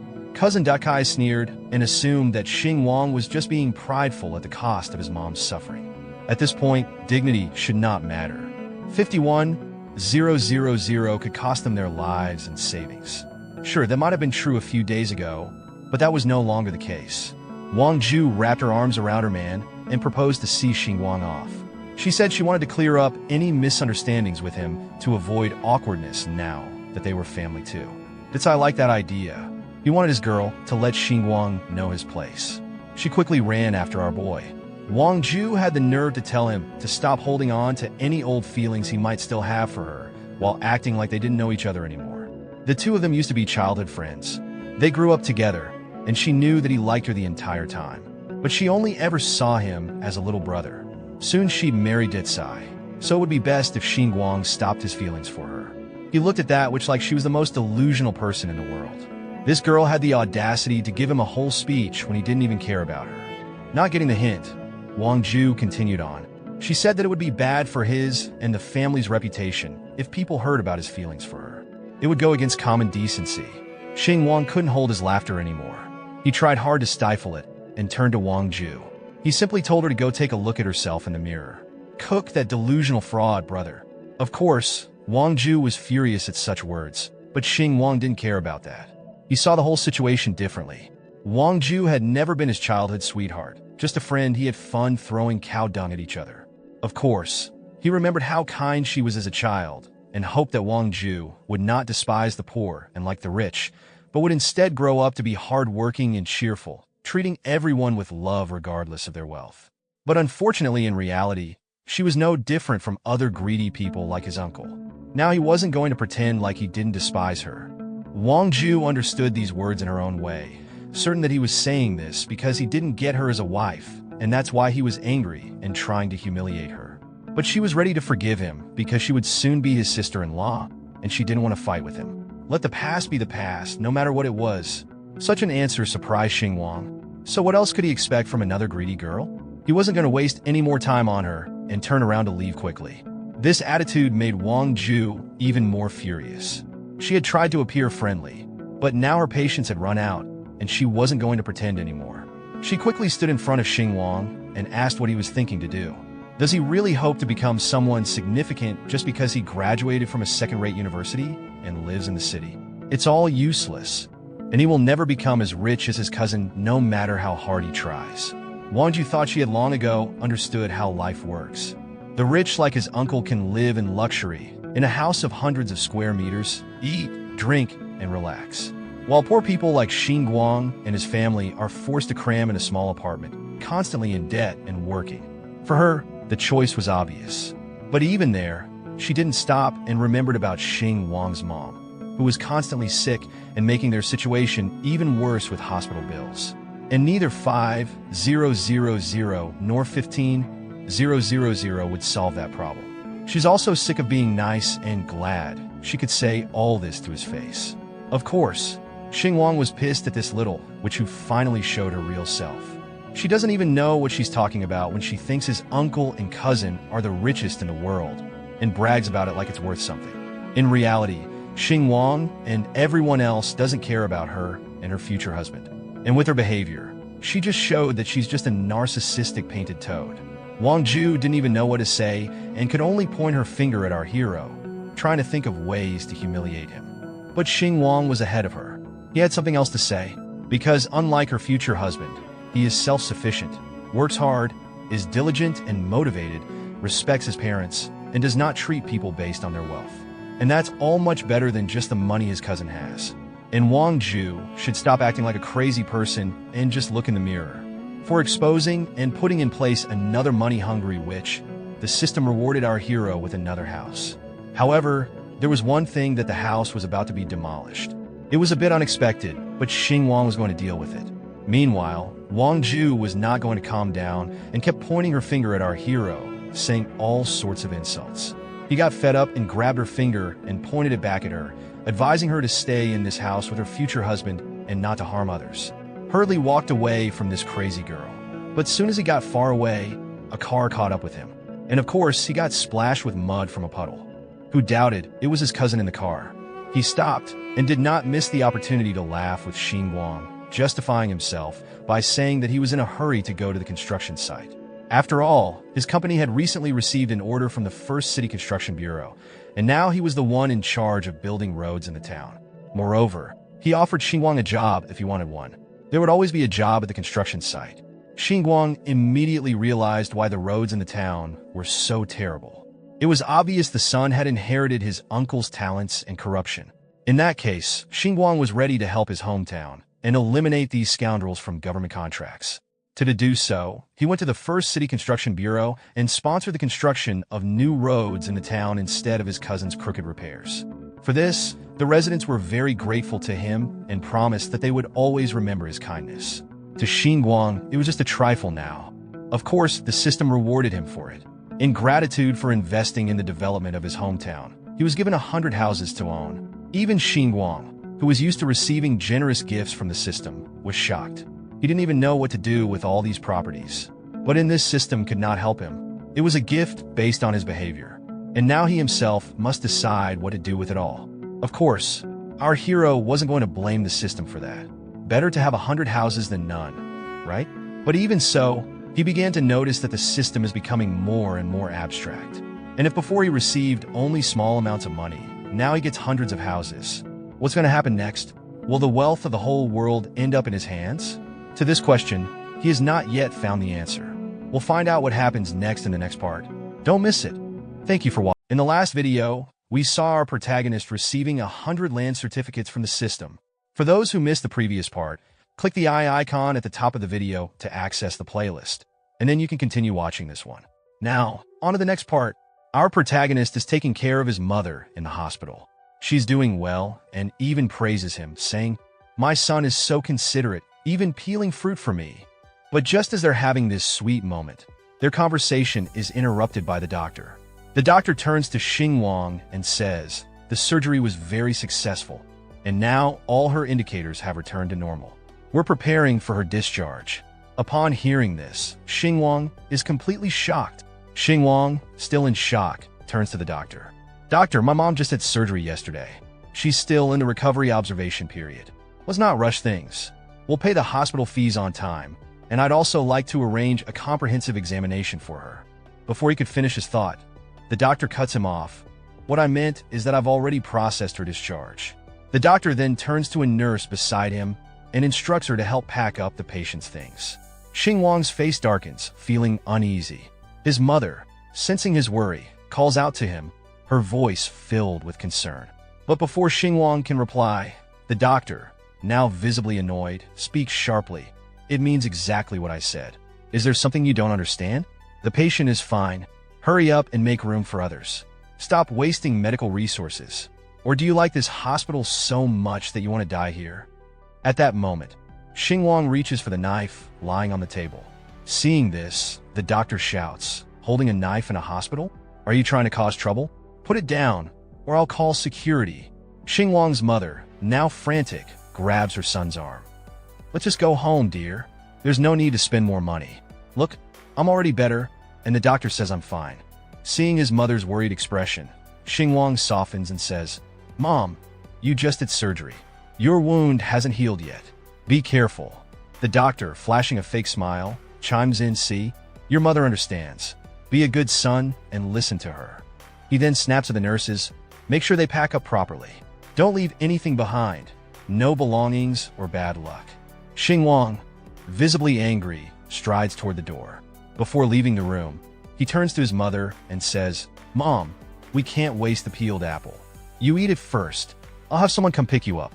There's something I need to take care of." Hearing this, his mother calls out, worry in her voice, "Xingwang, don't fight with them. We common folk can't win against people like that." Xingwang smiles at her, his tone gentle. "Don't worry, Mom. I won't use force." He reassures her before stepping out of the room. The scene shifts to Dr. Li on his phone, talking to Xingwang's cousin. "I've arranged everything. Your friend's wife can move in right away. Even a sprained ankle should be taken seriously. Tendons and bones take 100 days to heal. After all." Xingwang's cousin, smoking a cigarette, replies, "Good work, Dr. Li. You move fast." Dr. Li, eager to please, quickly responds, "Of course. We have to be quick. That Xingwang is just a poor guy. How can he compare to your family's generosity? They even delayed paying their medical bills for half a month. It's only thanks to your family that we could cover the costs." Xingwang's cousin replies over the phone, "I'll leave the follow-up to you, Director. I'll treat you to dinner later to thank you properly." Hanging up, he smirks to himself, "On my turf. Does Hang Xingwang really think he can cause trouble?" At the same time, Dr. Li, also ending the call, thinks to himself, "I'm pretty good at handling these things." Unbeknownst to them, Xingwang, standing outside the door, has overheard everything. He mutters to himself, "A bribe, huh? No wonder. Fine, let's play with money. But can money really make the impossible happen? This feels like showing off in front of an expert." Xingwang then knocks on the director's office door. Upon entering, the director, looking confused, asks, "Who are you?" With a calm smile, Xingwang replies, "Me? I'm just an ordinary patient." The director waves him off, annoyed. "If you're sick, go to the registration desk. I don't see patients here." Xingwang continues, "Director, I'd like to discuss donating a building to the hospital." The director pauses for a moment, then says dismissively, all right, if you have any issues, consult the front desk. I'm very busy, so I won't be seeing you out." Suddenly, the director freezes as the words register in his mind. He looks at Xingwang in disbelief and stammers, "Wait, what did you just say? Do you even know how much it costs to donate a building?" This young man looks so ordinary. The director thinks his entire outfit probably isn't worth more than 200 yuan. Donating a building? Is he joking? Xingwang, seeing the shock on the director's face, calmly responds, "I know. I've looked into it. There's no problem at all. Shall we go through the process?" He thinks to himself, building a small hospital wing in a country town costs around 1 million yuan these days. That's just a drop in the bucket for me, a multimillionaire. Benefiting the people and solving my problem seems very worthwhile. Xingwang calmly states, "I understand that our ward is often overcrowded, with frequent instances where there aren't enough rooms. That's why I want to donate a building. First, to make things more convenient for patients who need to be hospitalized after surgery, so they can be properly accommodated. Second, I want to investigate whether there are any corrupt practices happening here." The director raises an eyebrow, then responds, "I understand the frustration from patients' families due to the lack of beds, but there's no need for baseless suspicion." So that's what he's after. The director thinks he's just looking for an excuse to report us. Xingwang continues, "I know the dean is also under pressure due to the shortage of hospital beds. However, in situations like this, some people are taking bribes and giving the already scarce beds to special connections, harming ordinary patients' interests. I think that's wrong." At this, the director abruptly stands up, his face flushed with anger. "I've been managing this hospital for over 10 years. In our county hospital, doctors never take bribes or gifts. We strictly forbid red envelopes." Xingwang, unfazed, replies, "My mother just had major surgery yesterday and is still in recovery. Yet, today, the attending physician is forcing us to be discharged to make room for the next patient. As far as I know, that patient only has a sprained ankle, and simple treatment at home would suffice." The director interrupts angrily, "You're making things up? Yes, our wards are crowded, but we don't discharge a patient who just had major surgery. That doesn't align with our hospital procedures. Even if a patient insists on being discharged, we'd require them to sign a liability waiver. If you're going to fabricate a story, at least make it factual and reasonable." Xingwang, remaining calm, pulls out a small voice recorder from his pocket and says, "Dean, there's no need to get upset. How about you listen to this recording first?" The director's face drains of color as he stares at the recorder, suddenly feeling a knot of dread in his stomach. "Hey!" Recording, he stammers. With growing unease, he silently listens to the conversation between Dr. Li and Xingwang's cousin. After a few moments of tense silence, the director finally speaks. "How do I know this recording isn't fake or edited? We won't take the blame for this without proof." Xingwang looks at the director, thinking to himself, "Are you really this naive, or are you deliberately trying to cover it up?" Without saying a word, Xingwang pulls out his phone and dials a number. "Hello, Engineer Kong from the city's Construction Unit 1? I'd like to discuss building a new facility for our county hospital. Could you come to the dean's office to go over the details with the dean himself?" "Yes? Great. I'll see you shortly." Xingwang glances at the director's shocked face. "Let's see how far you'll take this bluff." The director thinks to himself, unwilling to admit defeat. Xingwang hands his phone to the director and says with a calm smile, "Dean, maybe it's hard to believe a building can just drop from the sky. Why don't you have a quick chat? It'll only take a few minutes. Don't let a bit of stubbornness cost you a whole building." The director, now unsure, takes the phone and says, "Hello, this is Dean Liu from the county hospital." On the other end, Engineer Kang's voice booms through, "Dean Liu, you're quite fortunate getting a free building out of the blue like that." The director freezes, instantly recognizing the voice. It's really Engineer Kong, he thinks, shock spreading across his face. He glances at Xingwang, now seeing him in a completely different light. This man, is he really this wealthy while keeping such a low profile? A little while later, Xingwang and the director are sitting together on the same sofa. Xingwang looks the director in the eyes and says, "So, do you believe me now? About the donation? Now let's talk about the recording. If I can donate a building to your hospital, why on earth would I need to fake evidence?" Before the director can respond, Xingwang adds, "And if one building isn't convincing enough, how about two?" The director's eyes widen in disbelief. "What?" Xingwang stands up, preparing to leave. "I don't have any unreasonable demands, Dean. All I ask is that you severely reprimand that careless doctor, thoroughly investigate the unfair practices here, and make sure that regular patients can get the care they deserve." The director nods quickly, still in shock. Of course. As Xingwang walks to the door, the director calls after him. "May I ask your name?"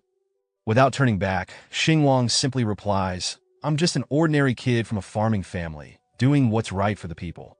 My name isn't important, but if you need one, you can write down Messenger of Justice." With that, Xingwang strides out of the office, leaving the director staring after him, speechless. As soon as Xingwang leaves the office, the director snatches up the phone, his voice sharp and urgent. "Bring me the most recent discharge records, immediately. I want to know who was discharged right after surgery." The scene shifts to Dr. Lee, standing just outside a patient ward. A nurse approaches him from behind and says, "Dr. Lee, the dean is waiting for you outside." He nervously replies, "Okay," and walks over, his face turning pale as he sees the dean's stern expression. Moments later, we see Dr. Lee on his knees, clasping his hands together, pleading desperately, "Dean, please don't fire me. I have elderly parents to care for and young children at home. I can't afford to lose this job." The director looks down at him, expression cold. "You have elderly parents and young children, but what about the patients? Don't they have families too? A doctor like you, with no medical ethics. Find another job. Our small county hospital can't afford to keep someone like you." The scene transitions to Xingwang's cousin, Hang Datsai, sitting by the water with his girlfriend. They're laughing and relaxing, soaking their feet in the water. His friend turns to him and says, "Honey, your career's on the rise. Will we be able to buy a house in the city soon?"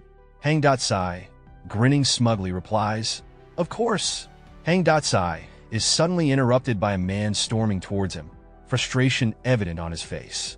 The man glares at him and says, "Didn't you say you had a great connection and even bribed the doctor? How come my wife just spoke to them, and now she's being asked to leave? Her injury has gotten worse because of this mess. She's so angry. She won't even let me into the bedroom." Datsai, startled, jumps up from his seat, wide-eyed. "What?" Trying to maintain his composure, Datsai quickly pulls out his phone, showing it to the man. "Wait, maybe they don't know you're my brother. Let me call and clear this up." He starts dialing Dr. Lee's number. The scene shifts to the dimly lit interior of a bustling bar.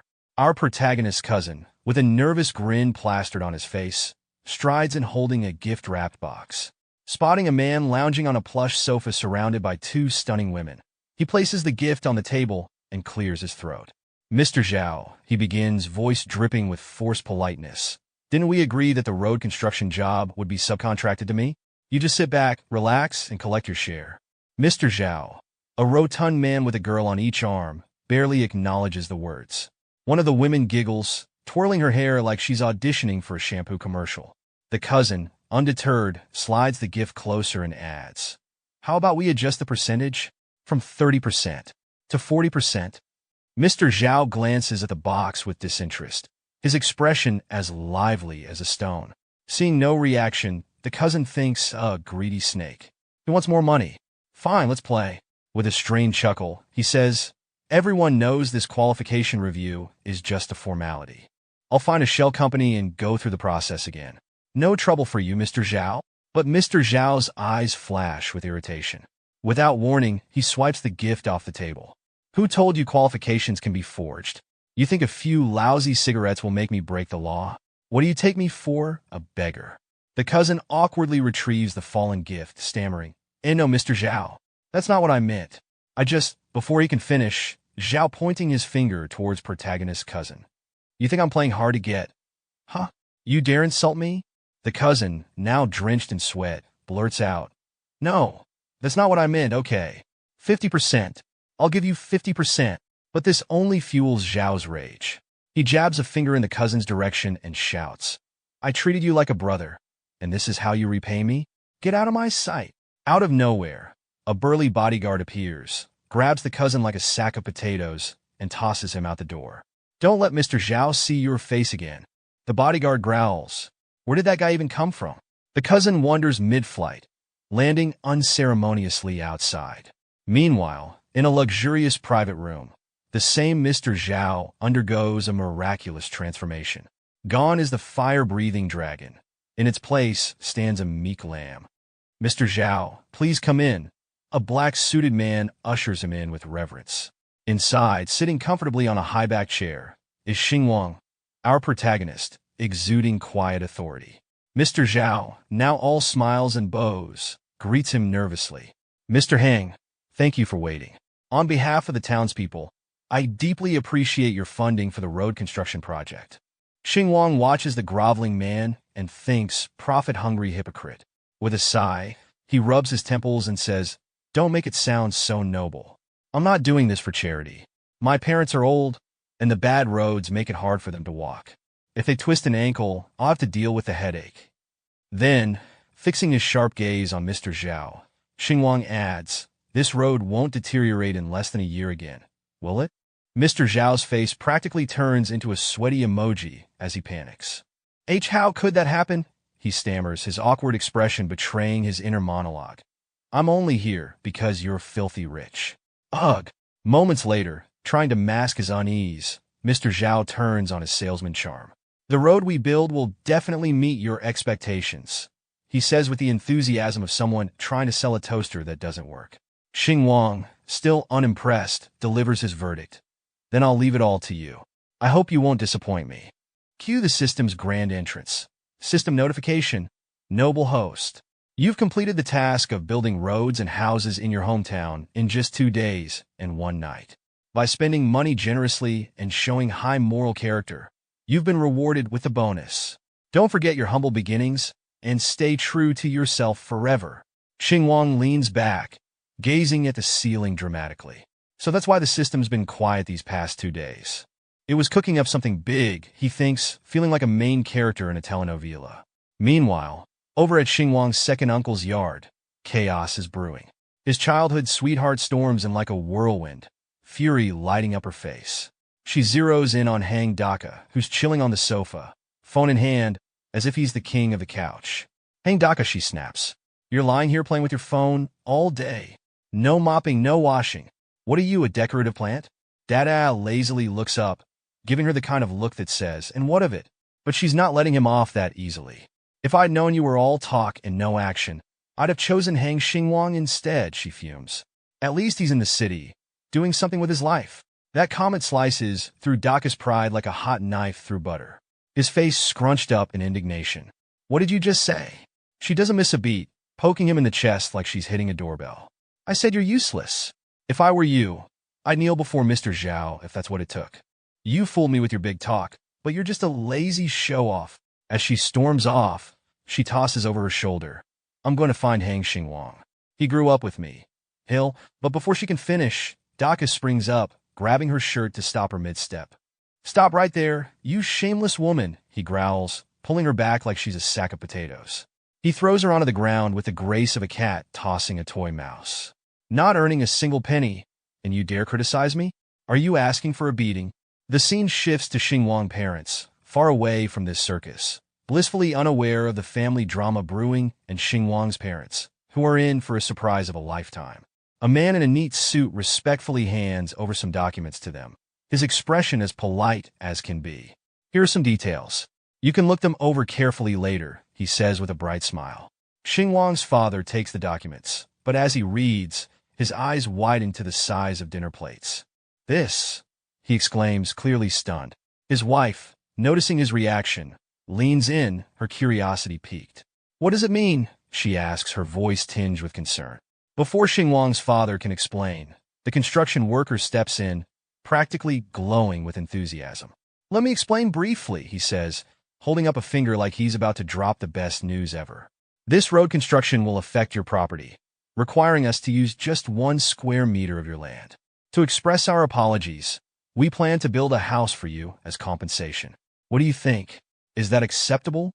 The couple freezes. Their jaws drop, and one eyebrow on each of them seems to defy gravity, shooting straight up. They both blurt out in unison, "Huh." The construction worker, trying to keep the mood light, starts rubbing his hands nervously.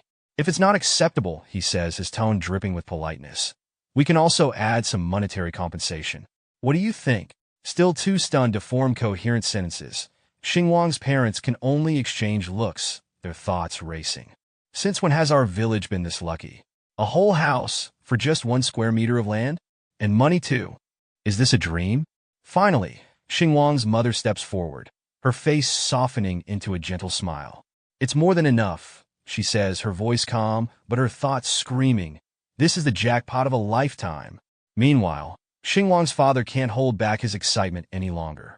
He shouts at the top of his lungs, "Xingwang, come quick. Someone's going to build us a house." The joy in his voice echoes through the air, loud enough to make anyone within earshot smile. Time moves forward, and a few days later, we find ourselves at the bus station.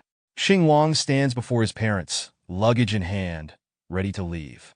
"Dad, Mom, I'm heading back now," he says, his voice steady but tinged with emotion. His mother, eyes brimming with tears, looks at him with a tender expression. "I thought working in a big city was tough. You must take care of your health and don't push yourself too hard," she says. Then, with a hopeful smile, she adds, "Next time you come home, we'll be able to move into a bigger house." Xingwang chuckles softly, hugging his mother tightly. "Don't worry. I'll take good care of myself," he assures her. "I've got to go now, or I'll miss my ride to the airport." He waves at them as he walks away, his gentle smile never faltering. From a distance, his father waves back enthusiastically, shouting, "We'll be waiting for you to come back." Fast forward, Xingwang now sits confidently on a plush sofa, scrolling through his phone with a self-assured grin. In his mind, he thinks this trip home was worth every penny. Out of nowhere, Gao Wen, his former co-worker, or should we say future girlfriend, walks in, her face lighting up with excitement. "Hang Xingwang," she exclaims. "What are you doing here?" Caught off guard, Xingwang looks up in surprise. "Gao Wen? I just got back from visiting my mom in my hometown." Her expression softens. "Oh, I'm sorry I forgot to ask earlier. I heard your mother was sick, and you left your job because they wouldn't give you leave. Is she okay now?" Xingwang nods confidently. "It's nothing serious. She's recovering well." "That's good to hear," she says, visibly relieved. "I'm here on a business trip. The company wanted me to change my image, so I've been working on a rural revitalization campaign. I just finished up and was about to head back when I ran into you. Talk about a small world, right?" Xingwang smiles warmly. It really is quite a coincidence. Then, her expression shifts to something more serious. "So, do you have any plans? Whose company are you thinking of applying to?"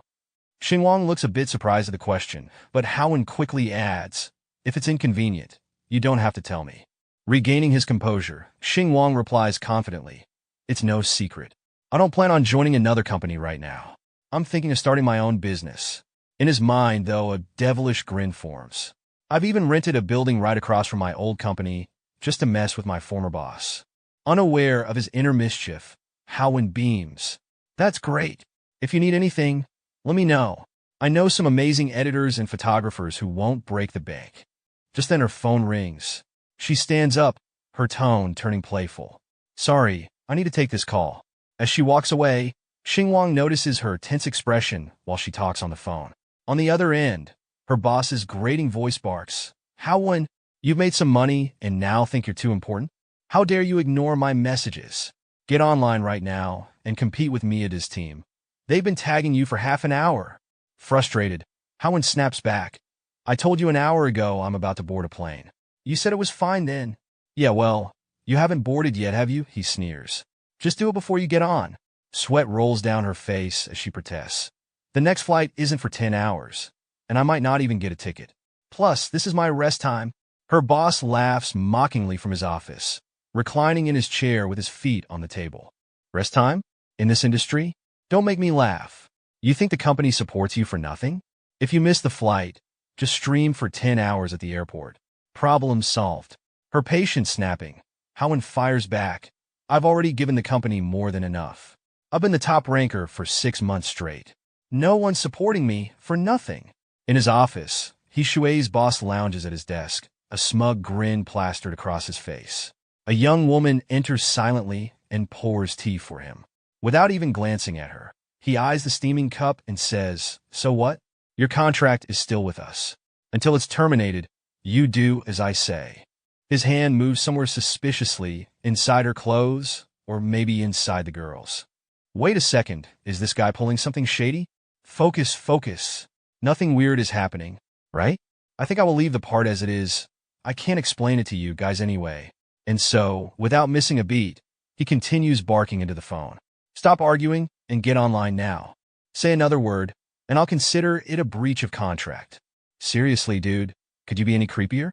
Suddenly, our protagonist, Xingwang, decides it's time to step in. He calls out Shui. The voice on the other end of the line pauses for a beat before snapping back, and she say yes.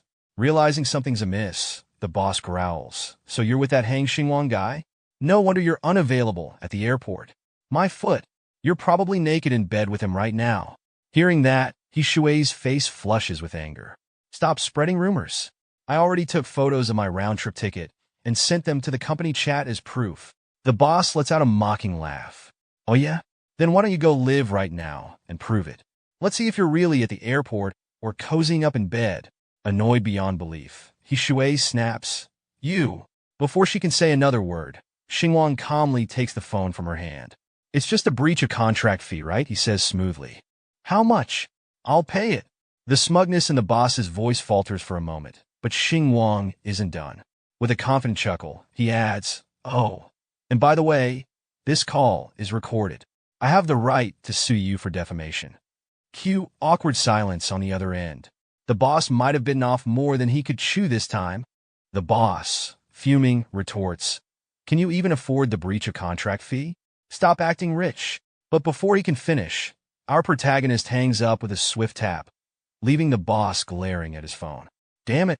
How dare he hang up on me?" he shouts, slamming his desk in frustration. Meanwhile, our future girlfriend turns to the protagonist, her eyes wide. "You're not really going to pay my breach of contract fee, are you?" Xingwang doesn't answer right away, casually scrolling through his phone. She glances at him, thoughts racing. What right do I have to accept such kindness? But then, almost as if convincing herself, she brightens up. "Actually, my situation at the company isn't that bad. Shui just likes to mess with me occasionally. They'll probably demand an absurd fee for breaching the contract. There's no need for you to let them take advantage of you." She looks at him more earnestly now, her voice soft but firm. "I've saved up quite a bit. I can slowly pay off the breach of contract fee myself." Xingwang, hearing her words, suddenly halts his scrolling. He looks up, his face calm, yet determined. "You don't need to feel bad. I'm not doing this out of charity. I'm doing it for my own benefit." He leans forward, excitement flashing in his eyes. "I'm starting a new media company, right across from Meow Group. I need some familiar faces to help me get it off the ground." Then, with a sharp, confident smile, he points directly at her.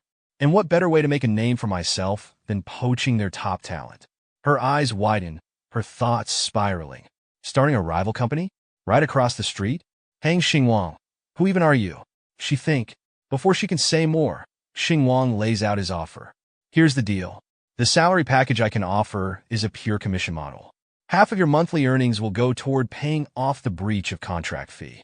Once it's paid off, we'll split the net income, 70% for you, 30% for me." She stares at him, her expression softening. "If you're not a kind-hearted person, then who is?" She murmurs. But suddenly, as if catching herself, she looks up in excitement, ready to protest. Xingwang, lost in his own musings, looks a little gloomy and asks, "Do you think the ratio is too low?" "No, no, no," she blurts out, waving her hands in panic. "It's not low at all." Embarrassed, she raises her hands high, her voice cracking with emotion. "Actually, this ratio is too high. You don't need to help me this much." Her thoughts churn.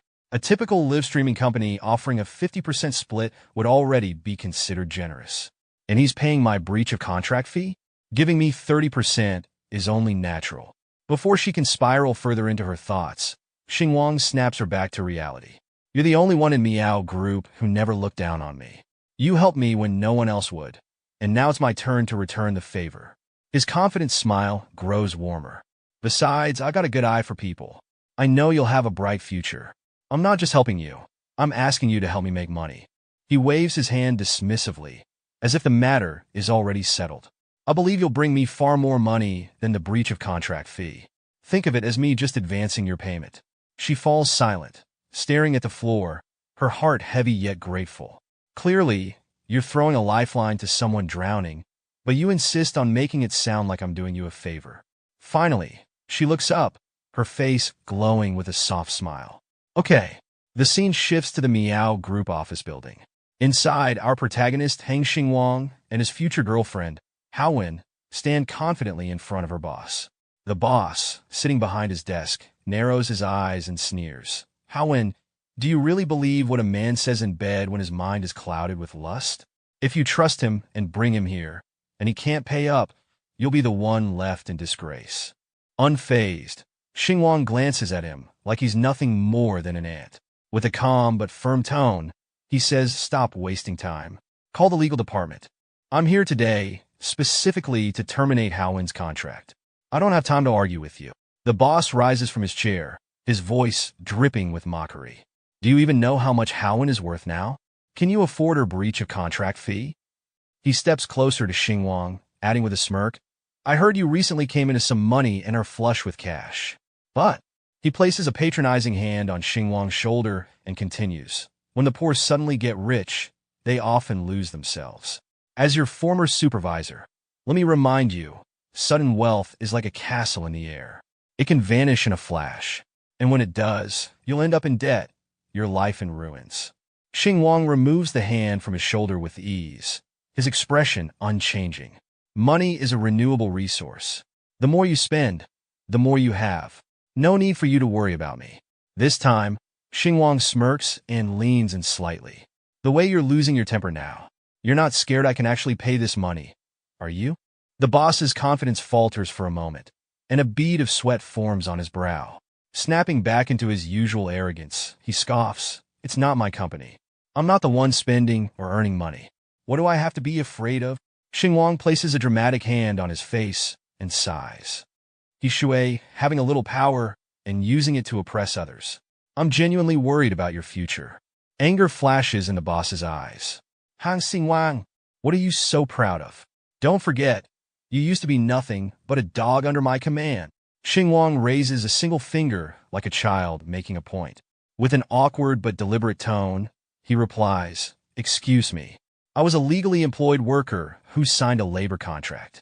If you call me a dog, I could sue you for defamation. The boss stiffens, his face turning pale as sweat trickles down. Xingwang places a firm hand on the man's shoulder and continues. Speaking of which, remember Clause 5 in your company policy? It prohibits spreading false or defamatory statements that harm the reputation of either party, effective even after contract termination. If I hear you spreading malicious rumors again, I reserve the right to prosecute on Gao Wen's behalf. Moments later in the conference room, Gao Wen sits across from the boss. A lawyer slides documents across the table to both parties. Here are the contracts. Please sign. Gao Wen glances at the papers, her face resolute. Meanwhile, the boss crosses his arms, his tone dripping with sarcasm. Gao Wen, are you really going to sign? Following someone like him just for a bit of dirty money? You'll regret it later. Without hesitation, Gao Wen signs the papers, her expression cold. I don't need your concern, she snaps. The boss's smug demeanor wavers as he watches her pen hit the paper. Fine, he mutters. The termination contract is signed. But when will the payment be made? Pretending to be generous just to get someone to sign, then running off and leaving Gao Wen in a mess. That's your game, isn't it? Xingwang doesn't even flinch. He points his finger to his phone and says, why the rush? Check the account. The payment was made a minute ago. The boss's face flushes with panic as he fumbles with his phone. You're bluffing. Do you even have that kind of cash flow? Are you just talking nonsense? Xingwang, slightly annoyed, retorts, whether it's paid or not, can't you check with your finance department, idiot? As the boss struggles to recover his composure, Xingwang turns to the window. He gazes out at his newly rented building across the street, a satisfied smile on his face. Being in upper management is nice. The view is wonderful too. Turning back to the boss, he adds, Manager, we have a long future ahead of us. At that moment, a notification pops up on Xingwang's phone. Congratulations, host, for understanding the true essence of spending money. Money only grows the more you spend it. The host has now moved from the not looking at price tags level to the contract termination without asking the cost level. Reward: 9,999,999 points. Xingwang chuckles softly, his smile brimming with confidence. Draining the old company dry is no longer a dream. Hey, think inwardly. Sometime later, Xingwang and Gao Wen step out of the Miao Group office building. From behind, a cheerful voice calls out, Gao Wen, Xingwang, what a coincidence. Turning around, they see Gao Wen's friend waving enthusiastically as she jogs over. Standing beside them, the friend looks at Gao Wen and says, I just heard you resigned. Will we still be able to meet in the future? Gao Wen hesitates, unsure of how to respond, but Xingwang interjects with excitement. Why not? He points toward his newly rented office building across the street. We're right over there. You can even come to our cafeteria for lunch. Gao Wen's friend freezes, staring at him in shock. Before she can say anything, Xingwang's phone buzzes. He picks up, glancing at the screen. Who's this again? A respectful voice on the other end replies. Mr. Heng, your property certificate is ready. When would you like to pick it up? I'll come over soon, Xingwang says casually. Very well, Mr. Heng. We look forward to your visit. Hanging up, Xingwang smirks and mutters to himself. I almost forgot. I still need to inspect that villa. Turning to the two women, he says, Gao Wen, take some time to rest and plan for our business. I've got something to take care of. Gao Wen smiles gently. Okay. Xingwang hails a taxi and leaves. As he drives away, Gao Wen's friend turns to her, wide-eyed. Did he pay your contract termination fee? Gao Wen nods, her expression soft but distant. Yes. Her friend looks utterly baffled. I can't believe it. The quiet guy from your office turned out to be a wealthy tycoon? Truly, you can't judge a book by its cover. Sometime later, at the Grand Swan Bay sales office of Red Chung Real Estate. Inside her opulent office, a high-ranking woman leans back in her chair, her legs propped up on the desk. Speaking into the phone, she orders her employee, the VVIP client, is on his way. Be alert and don't be disrespectful. This is crucial for our performance. Make sure everything is perfect. The employee on the other end replies nervously, understood. I'll arrange the reception right away. Moments later, the entire sales office is buzzing with excitement. Employees scurry around, tidying every corner. The manager, standing at the center, shouts, Mr. Heng, the man who bought the 300 million yen villa, is coming. Everyone, head to the entrance to welcome him. Make sure your clothing is impeccable. We must maintain the reputation of Red Chung Real Estate. Turning to a female employee nearby, the manager continues, This is an important guest. We can't be careless. The woman bows respectfully. Manager Wang, do we have a photo of him? What if we greet the wrong person? The manager chuckles confidently. He's a mysterious tycoon. Of course, we don't have a photo. Rich people like him have an unmistakable aura. When he arrives, this place will light up. He clears his throat dramatically, then scolds her. You have been in sales so long. How can you lack such basic judgment? Yes, understood, she stammers, flustered. As he finishes his talk, the manager accidentally brushes against a dusty wall. Looking at his now dirty hand, he yells, There's dust everywhere.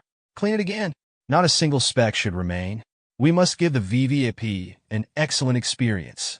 Meanwhile, Xingwang arrives in a simple taxi, stepping out in a casual tracksuit. He gazes up at the grand building and smiles. Wow, he murmurs. Looking at the black-suited staff lined up at the entrance like guards, he adds, as expected of Red Chung Real Estate's top brand. Swan Bay's sales office looks impressive. Unaware of the grand welcome plan for him, Xingwang spots the crowd and thinks to himself, who are all these people waiting for? Must be the company chairman or something. He strolls inside, his relaxed demeanor completely out of sync with the buzzing energy outside.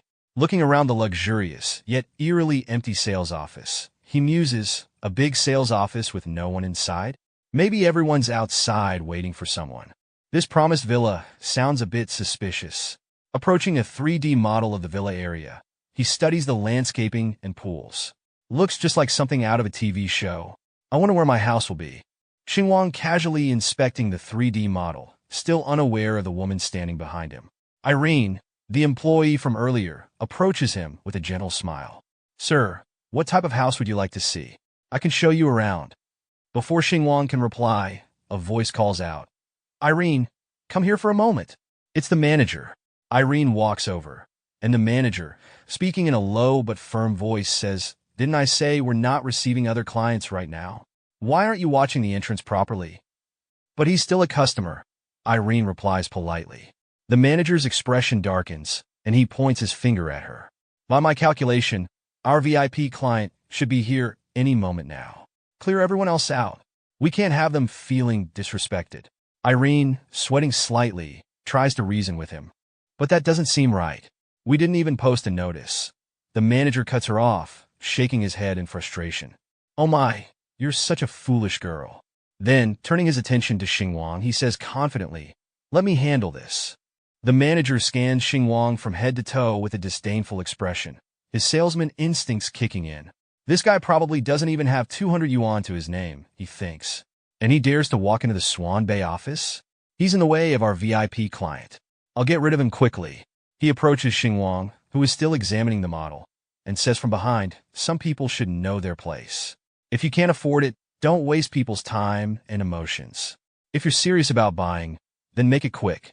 What's the point of looking around forever?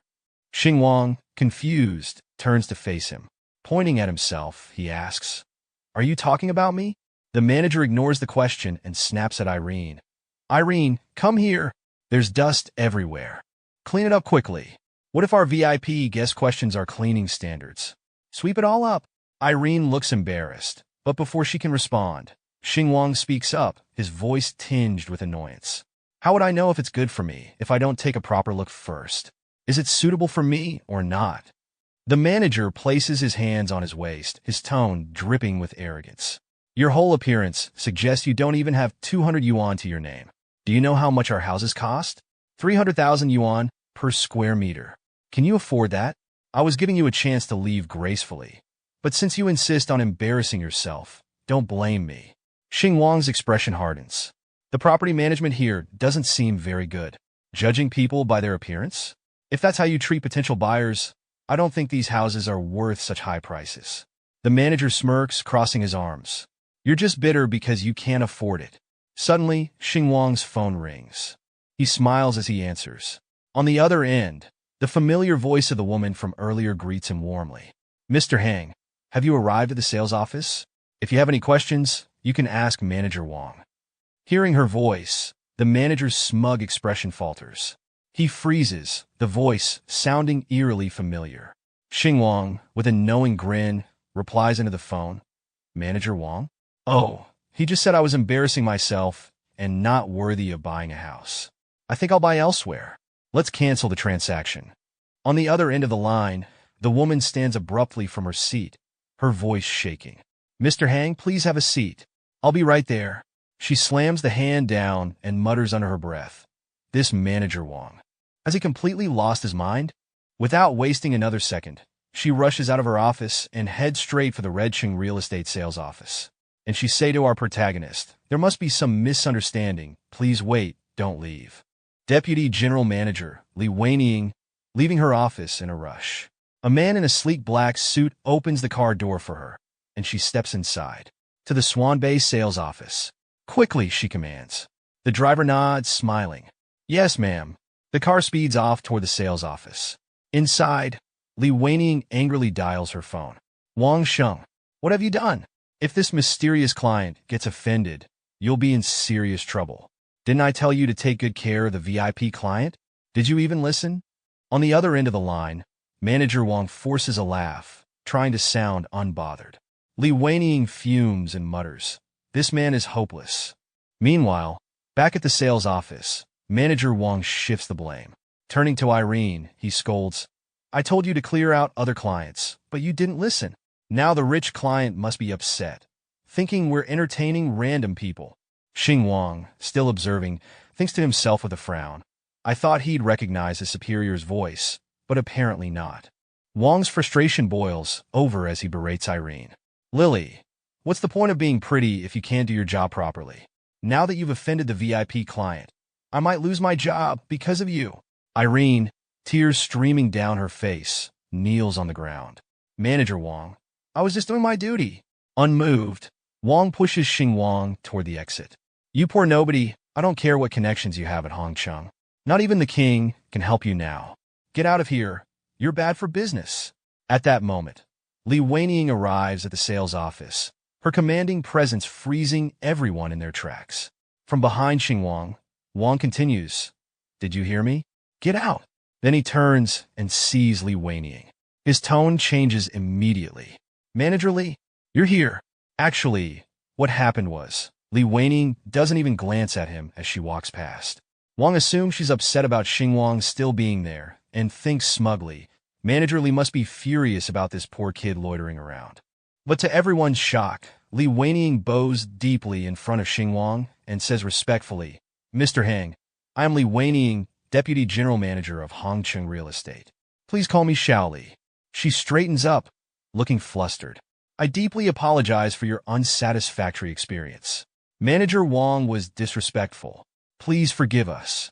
Wang's jaw drops, his earlier arrogance draining from his face. He stumbles backward, his mind racing. No way. Xingwang stands confidently, hands in his pockets, while Irene, watching from a distance, thinks, so he's the VIP client we've been waiting for. Li Weining continues, her voice steady but apologetic. We will take steps to prevent discrimination like this in the future. At Hongcheng, we strive to treat all clients equally and sincerely. I hope you will give us another chance. Wang, now pale and panicked, stammers. Manager Li, are you serious? How could he really be a rich person? His thoughts spiral. The mysterious buyer of a 300 million yuan property? How can he look so young, poor, and without any presence? Why would he wear cheap clothes? Li Weining turns to him, her expression cold. How many times have I told you not to judge clients by their appearance? But you ignored my words. Wang's legs give out as he thinks, I'm done for. Li Weining points a finger at him, her tone sharp. You've grown arrogant from selling a few properties. Starting tomorrow, you don't need to come in anymore. Wang falls to his knees, tears in his eyes. Manager Li, please. I have elderly parents and young children to support. I'm paying off a mortgage and car loan, and my daughter's medical treatment is expensive. I can't lose this job. He hugs her legs, sobbing. Please, I beg you. Li Weining looks down at him with disdain. You should have thought of that earlier. We are running a business, not a charity. Reflect on your actions. Desperate, Wang crawls toward Xingwang. Clutching at his shoes, he pleads, Mr. Heng, I was wrong to judge you by your appearance. Please give me another chance. From the back, Irene trembles, thinking I must be next. What should I do? What should I do? Xingwang smiles calmly, looking at Irene. This female sales agent is good. Make her the manager. Li Weining's expression softens as she nods. No problem. Well then, Mr. Heng, shall we go view the properties? Wang's face contorts in despair. She's the manager now? Xingwang stretches and says casually, It's getting late. Can I still view the properties? Li Weining responds with a professional smile. Of course. I will personally take you over. The scene shifts back to Irene, who upon realizing she has been promoted, disappears from the area in shock, tears welling up in her eyes. She whispers to herself, Did I just get promoted? This must be a dream, right? Meanwhile, Xingwang's system suddenly pops up with a notification. Personal compliment unlocked. Never underestimate the system's compliments. They might come in handy at crucial moments. Xingwang smiles mysteriously, thinking this system can even be playful. The scene transitions to a courtyard leading to the villa entrance. The luxurious estate is adorned with elegant plants and a meticulously designed garden, exuding extravagance. The gate opens, revealing male servants in black suits and maids in uniform, all lined up to greet the new owner.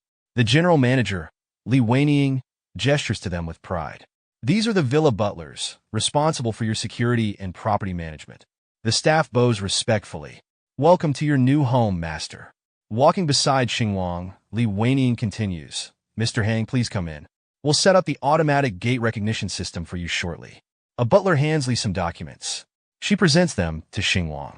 Mr. Hang, here are the property certificates and other documents. Please review them. Xingwang takes the documents, his excitement barely contained. A 300 million yuan luxury home. Forgive me, I'm just a country bumpkin who's never seen such an expensive house. I have to take a good look. He thinks, picking up the certificate. Opening the box, he sees a vibrant red certificate inside. Picking it up, he marvels, this certificate feels so premium. He places the certificate back and with casual confidence says, "Lead the way." Li Weining is momentarily stunned, wiping sweat from her forehead. As expected of a tycoon, a 300 million yuan house, and he doesn't even bother to check the deed. She gestures toward an enormous, stunning villa. "After you, Mr. Hang," she says respectfully. Xingwang strolls forward casually, hands in his pockets. Walking beside him, Li Weining explains, "We hired a renowned landscaper to design the private garden, and the villa's interior decor was handled by an international designer." She glances at Xingwang and thinks, a low-key wealthy boss like him must be a young master from a hidden family. He's probably keeping a low profile to avoid trouble. Xingwang looks at the villa thoughtfully. "The landscaping is impressive, but considering my parents' preferences, we'll need to plan a garden plot for planting cabbages and eggplants. They'd like that." His gaze shifts to a water park nearby. As expected of a top luxury residence, this area would be perfect for string beans and bitter gourds. Li Weining, noticing his thoughtful expression, asks, "Mr. Hang, if there's anything unsatisfactory, we can contact the designers for modifications." Xingwang rubs his chin and replies, "I'll give it some thought. It definitely needs redesigning. Too many impractical things. My parents wouldn't be comfortable with it." At that moment, the system notification pops up again. Arrogance detected. The host found 3 reasons to dislike a 300 million yuan property in just 1 minute. Reward, 99,999 bonus points. New skill unlocked. Xingwang laughs awkwardly. This system even comes with a chance of costume this time. The system responds playfully. When the host levels up in life, so does the system. Chumi activated. Li Weining, interpreting his demeanor as profound, smiles and says, "Mr. Hang, your purchase has made this district's crown jewel yours. At such a young age, your future is limitless. Our CEO heard about your generosity and instructed us to treat you well. He plans to visit you when he returns from his business trip." Hearing the general manager's suggestion, Xingwang glances back casually and replies, "No need for such trouble. I don't spend lavishly, so there's no need to make a fuss over it." Li Weining smiles gently, masking her inner turmoil. "It's our duty, Mr. Hang. We hope for your continued support in the future." But internally, her thoughts churn furiously, casually spending 300 million and calling it nothing? What kind of enormous, mysterious family does he come from? The two walk toward the villa entrance, where Li Weining respectfully opens the door. "Mr. Hang, we've arrived. Please come in." Xingwang steps inside without hesitation, his expression calm and composed. Meanwhile, in another luxurious villa nearby, a stunning young woman sits in front of her mirror. She pauses and asks, "Uncle Zhang, who bought that villa today?" Standing beside her, the older man replies, "A young man with the surname Hang. He appears to be in his early 20s. The woman's hand freezes mid-motion as she looks at him, visibly shocked. "In his 20s? Uncle Zhang nods. "Yes, young Mississippi. Should we investigate his background?" She closes her eyes and exhales slowly, a faint smile forming. "No need. Someone who can casually buy a 300 million yuan villa is certainly not ordinary. If we dig into his background, he'll find out, and it wouldn't be wise to offend him." Standing gracefully, she adds, "Pick out a suitable gift. We'll pay him a visit another day." Uncle Zhang bows deeply. Yes, that's it for today's video. Thanks for watching till the end. I know you're craving the next part of this series right now, but be patient, I'll upload it as soon as possible. If you enjoyed the recap, make sure to subscribe to my channel.